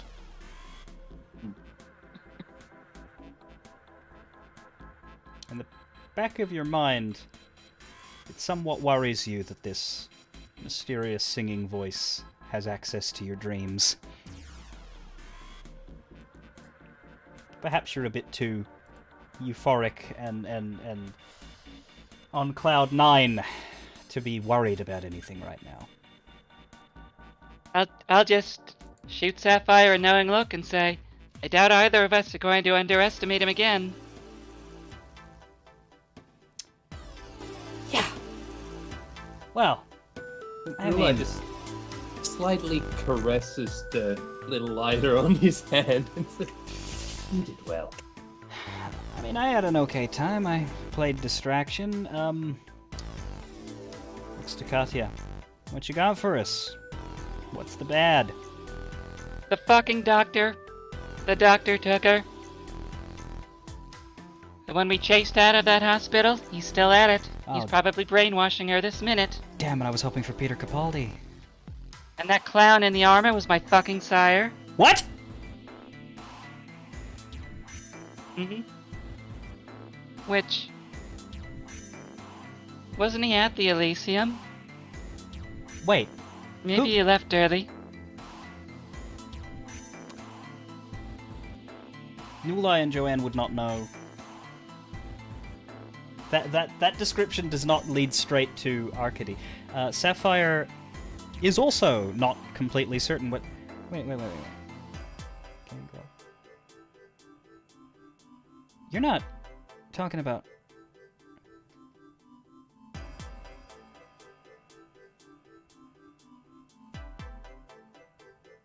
Is there a problem that I don't already know about? Your sire, specifically. Who? Volkov? Fuck! She points at Nulai. Remember when I said this wasn't us? It still wasn't, but... Fuck! Well, hey, he's not dead. Bloody anarchs. That's all I'm saying. Katya, So we've got 2 to look for. yeah, to the best of your knowledge, you had a conversation with Arcady at the Elysium, and you walked away to do your duties, keeping Joanne Liette safe, and Arcady vanished in the chaos. But No. did you see him in the last few moments before the chaos hit? No, he would have been presumably somewhere in the crowd. In fact, Kadia, you might cast your mind back to the dreams that you had. Because, the Elysium was, last night. But the day's sleep before now, each of you were plagued with some strange dreams, and in yours, you sort of relived that chat with Arcady, and after that chat, you saw him leave his position and walk away. Perhaps he kept on walking and left. Sapphire is just... First of all, did not know you were... What? Why aren't you with us then? Never mind. You probably Well, know we him all came from somewhere. Well, you probably know him more than we do. I mean, you know, the collective are fairly loose. We respect each other. We stick by each other, but everyone controls their own territory. Arcady spoke for his mob. We would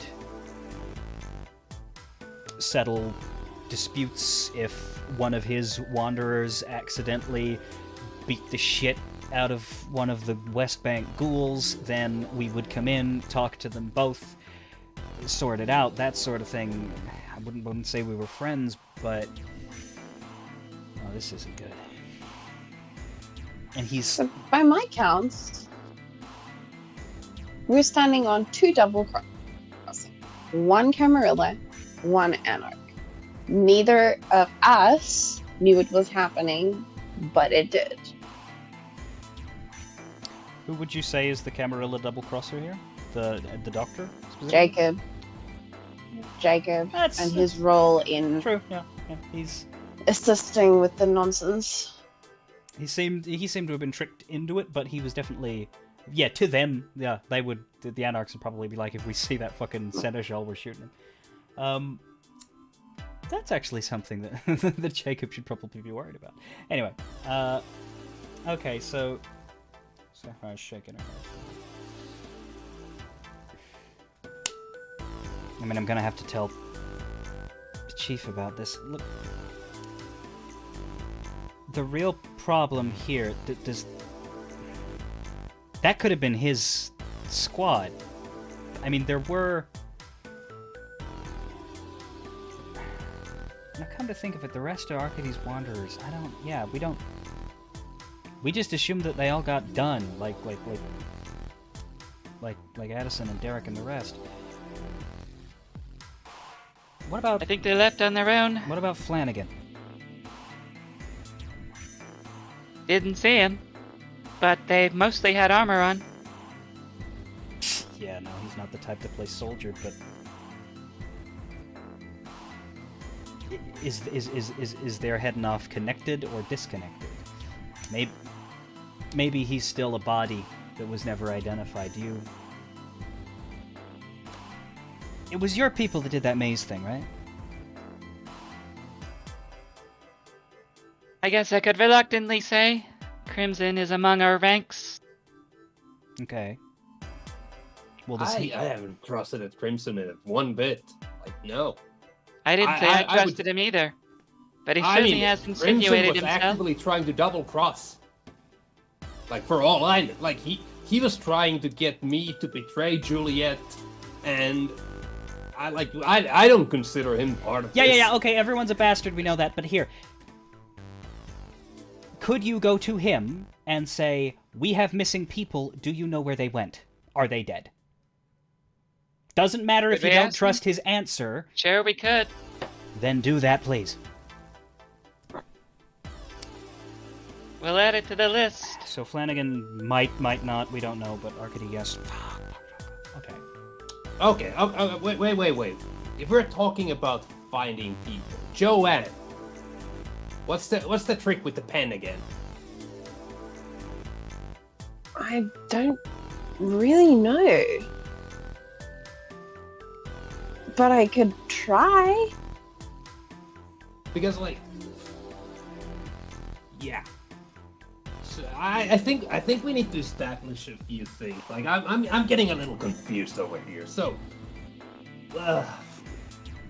At this point, I stop him, and I go, hold on. Is there still paper up in the drawing room? Because then I would try. I would, like, get my premonition. It would be difficult for you to get paper, yeah. Pen, do the thing. See if you can do Juliet's little trick.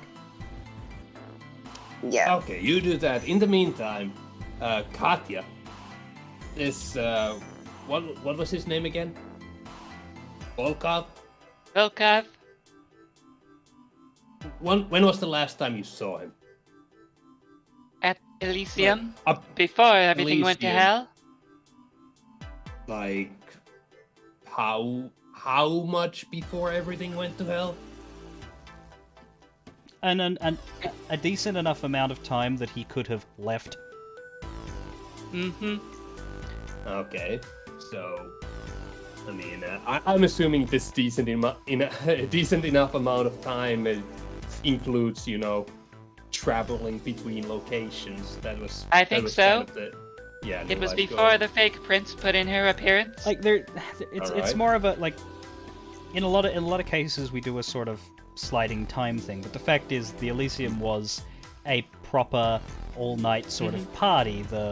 There would have been, as much as we probably would have only covered like 20 minutes of mingling and conversation, it would have been a few hours of people hanging out and talking to each other before the big come-together speeches announcements in which the prince appeared. So if Kardia spoke to Arkady Volkov early into that time, then he would have had an hour and a half, 2 hours in which to mount his mission, and then it happens. Nothing suspicious between him being at 2 locations. Yeah, it's not a 2 locations at once scenario, it's just more of a TTRPG time is wibbly and wobbly. Yeah. Mhm. Yeah. Especially when you're It's having not an alibi, it was just a time skip. Yeah, like Nula was going to cross-reference that with Joanne's testimony of her last contact with Juliet during that night, but yeah, like if that's already established as several hours before all shit went down, no need to do that. Yeah. Sapphire, don't you think this might be a bit of a bargaining chip for releasing our, as much as I hate to say it, releasing our beloved sheriff and, you know, helping us conquer the bigger problem here? I know, you know, you're not in charge of this, but do you think this could maybe help us a little to, you know, you get where I'm going at? What, the knowledge that that we are not immaculate creatures of purity and awesomeness, and that in fact one of ours was also a bastard in this scenario? I mean, I think that's just going to make Church mad, but not at you. If what you mean is that Mikhail might be helpful, alive, and well, and punching, then yeah, sure, maybe, but he's not, and it's going to be a while before he's healthy again. So while he is a sleeping mess, he is leverage that we probably won't want to give up. However... Okay, but, like, do you think this could maybe give both of us a reason to, I don't know, team up in a larger scale rather than your individual little, you know, accomplishments here?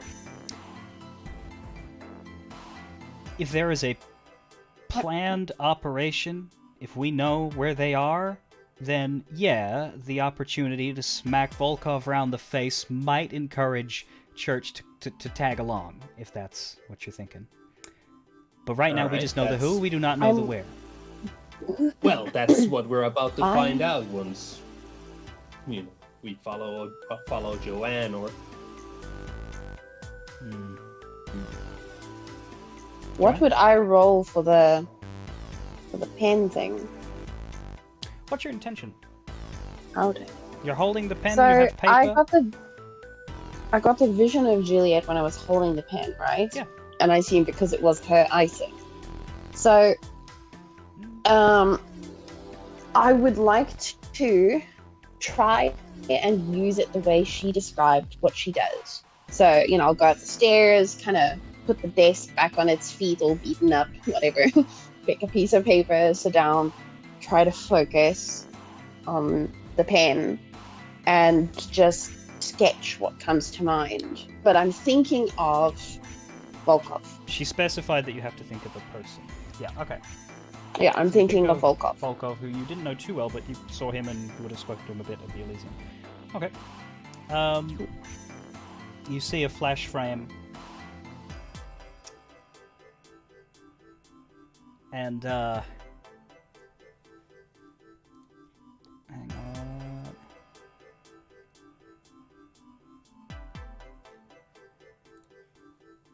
It is not a roll thing, because it is literally, as she described it, exactly where he is right now and whatever he's doing. You just don't get You don't get a moving picture, you just get a little still photo of where he is right now. And so right now, it's not as helpful as you would like. You can see that he is, as he was at the Elysium, leaning back sort of against a wall, looking very lazy. He's not wearing his Go combat armor. He's, wearing his more casual gear, long coat sort of thing. He's facing off camera, and well, not off camera, but he's facing sort of off the screen, and he seems to be... He's got that sort of listening to someone that you don't like very much face on. But you couldn't tell where he is. He's leaning against a wall. Seems like he is outdoors. It's the sort of brick that one would assume, Like perhaps. face brick kind of thing. Yeah, I mean, he said he hung out with he and his group tended to be nomads who hung out around homeless folks and that. And there's a kind of lighting to it where you might think that maybe there was a little fireplace nearby, maybe. Like it's inconsistent lighting, sort of low and. So I would feel quite frustrated by this, and I would leave the Yeah. scribble sort of half done, and then try to focus again, but this time on Hanson. See if anything comes. Because I've seen him. Yeah. You focus on Dr. Hansen.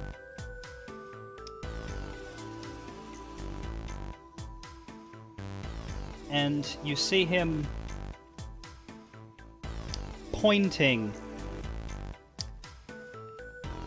He is standing still, and he looks to be in a similar scenario to that sort of hospital underground, except it seems less hospital and more dingy underground kind of prison. He is pointing at he's standing there and he's pointing, he's like that.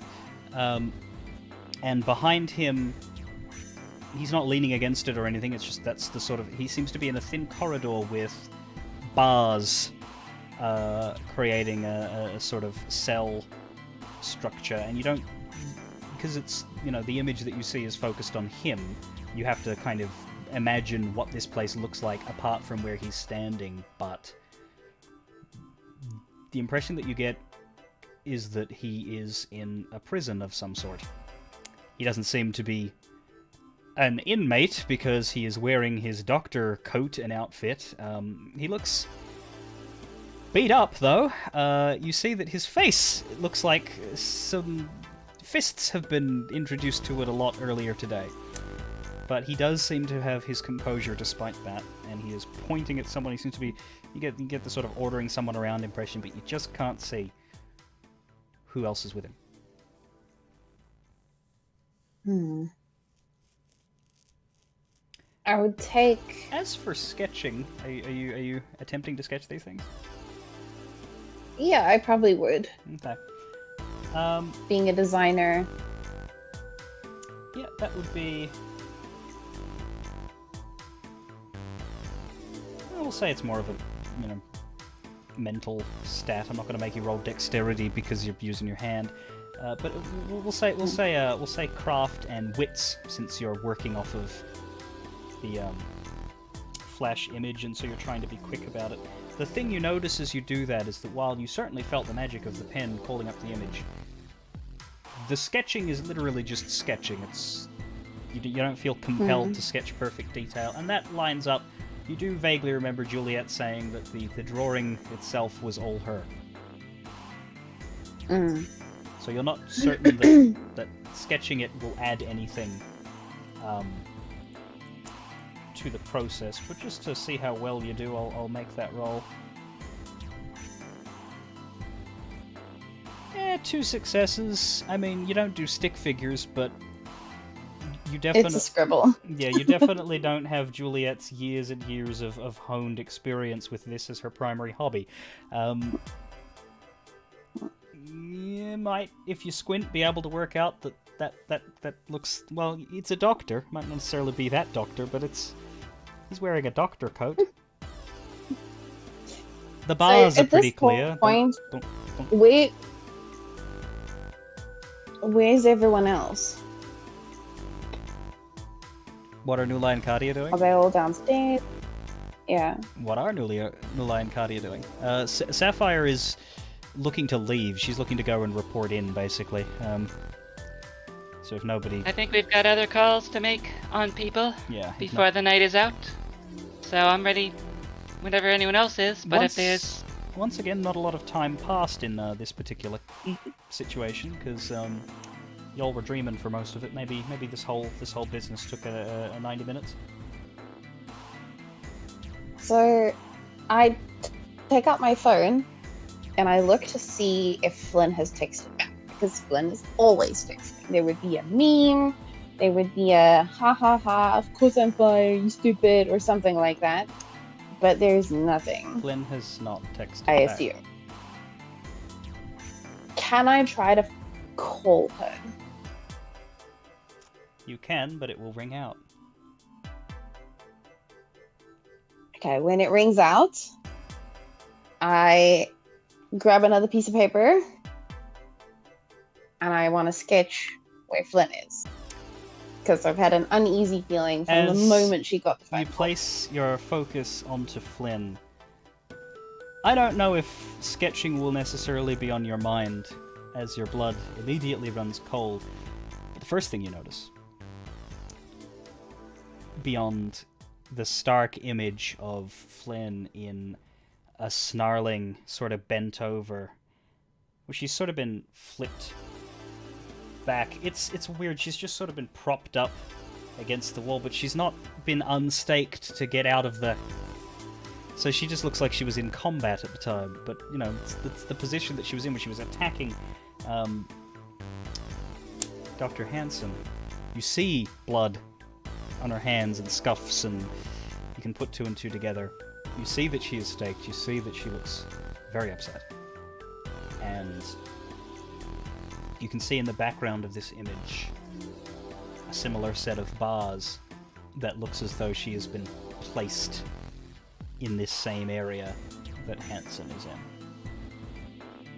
And as soon as you see that, you can go sketch it if you like, but I would assume that you'd I go straight down the stairs. Yeah, it'd be like, a problem.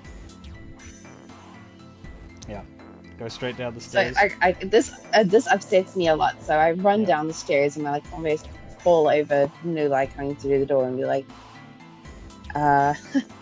so you were worried about Flynn? Yeah, we should be worried about Flynn. Flynn is not okay. We have a big problem. I mean, I was worried more. Well, I was suspicious of her, not worried.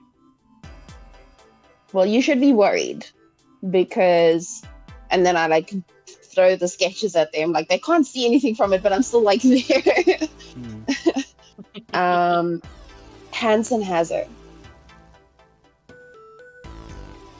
Right. Do we know where she went when she left us earlier this evening? You saw her, you went to the clinic, so you could go there again. Yeah. And that's where we go. We find her, we find the doctor. We find the doctor, we find the prince. We've got a bit of time. This will be a short scene, though. Given the... Nula would like to talk to Selena. Okay, what? So... You seem to know your way around magic a bit. Last time we encountered this doctor, we had a bit of a problem with him vanishing into a puff of smoke. Do you know any way we could, like, stop that?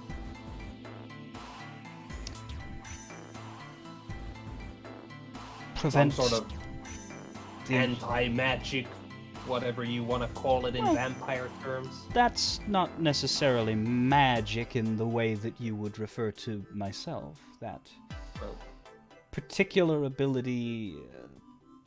I mean, that's we the domain saw of... something... That's the domain of... we saw something similar in the Elysium when Joanne's disguise got Joanne's disguise got suddenly, stopped working. No, really, that someone transmuting their body into mist versus someone dispelling someone else's glamour are two entirely different things. She explains that is a sort of advanced. That is a shapeshift. That is in the same line of abilities as shapeshifting. It's the sort of thing that the fellow with the claws, a master of that art, or the one who turned into the lion. Whereas turning yourself into certain animals is so think of it as like, turning your hands into bestial weapons is one step along that path. Turning yourself into a snarling wolf or a lion or a bear is another step on that path. Turning yourself into a cloud of mist that floats away to live to fight another day is an even further step on that path. Can it be prevented? Possibly, but not in the sense of you just, she can't just summon up a potion for you to toss that will... But no, that was not an illusion. That's what he can literally do to his body. Which implies that our doctor is most probably either a gangrel or a member of the Ministry.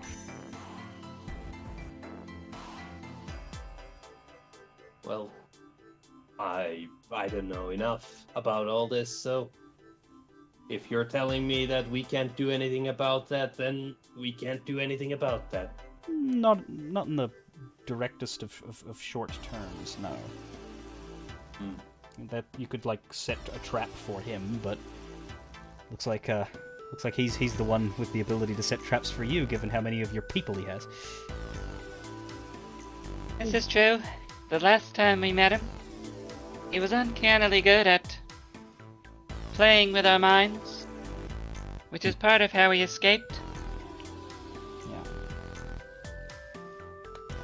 First things first, Selena says, would be to figure out where this prison place, as you described it, it could be that same hospital refitted. It could be a new lair for them. The question is, are all of your missing friends there, or merely the ones that you've seen today?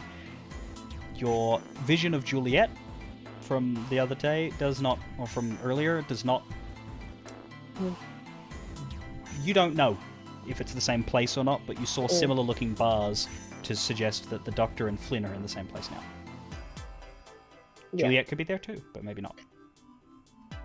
My theory would be that we go back with Sapphire, actually. Go to church. We've got something of a concrete direction now. We know the whom. We know there are a couple of people together. We know the what. We just don't know the where. But church... Okay. And their people may very well know, at least, narrow down the where. And then from there, we make our move. Because we can't do this alone. We are absolutely going to need more people. That sounds like a smart move, knowing the level that Hansen specifically seems to be at. Katia, your approximation of your sire's abilities is... The real him would probably be harder to pin down. The fact of the recreation being what it is might have contributed to what happened, or it might simply have been the trauma to the head that he took from Juliet's move first, but you get the impression that if you were actually fighting Volkov, it would not be quite so easy to delimb him. But yeah, no, I didn't spell it out, but the body language of the way that he moved, if you hadn't have gotten his helmet off, I probably would have been like, Katia is pretty sure that's her sire. I wasn't attempting to hide it very well. Alright, Sapphire is, happy to take you with her to see church, though maybe not to where she would go to see him, but probably to a more neutral place, like get him to go back to the pub again for the second time that night. That seems like the starts of a new scene. I think you also mentioned going to the clinic. We'll probably hold it here, and then next session you can decide what the order of operations there is. Depending on... Obviously, since, Flynn is a party member, returning her to the party is what I would suggest be a high priority so that Raptor gets to play again next time, but we'll see how that all eventuates, whether we turn the session into a full rescue operation or... Because, outside of character, the three of your characters aren't fully cognizant of it, but there is a potential other party that might want to get Flynn safe, so we don't, at this point, know how that will all run, but there's a lot of directions to push and pull things in. I would say that next session will be the last session that takes place during this one solid night. But it's a pretty busy night, so this can be the middle section, and then hopefully Flynn's captivity does not last that long. But yeah, we'll call it here, given we're coming up on 4 hours, and right now Selena and Sapphire are still in your presence and could be involved in the next stuff. Selena is perhaps less inclined to want to be a part of a rescue, but Sapphire is always up for adventure and is happy to take you to church. So to speak. Any last burning thoughts that have to happen tonight? I don't think so. Good. Well, we leave. Rescue mission next. We leave the coterie to discuss their next moves as the camera flies up and out of Juliet's mansion and across the city. And a fog descends over the camera to mask where we're going, since we haven't quite worked that out yet. But we eventually find ourselves looking in on the paralyzed Flynn. Stake through her heart. The sort of cell door slams shut. Dr. Hanson sighs and says, "You can still see the monster in her eyes. She won't be fit to talk to for a while." He sort of taps on the bars and says, "I wouldn't take the stake out of her. She doesn't know friend from foe right now." And a voice calls back, "Fuck you, you piece of shite!" And we'll leave it there.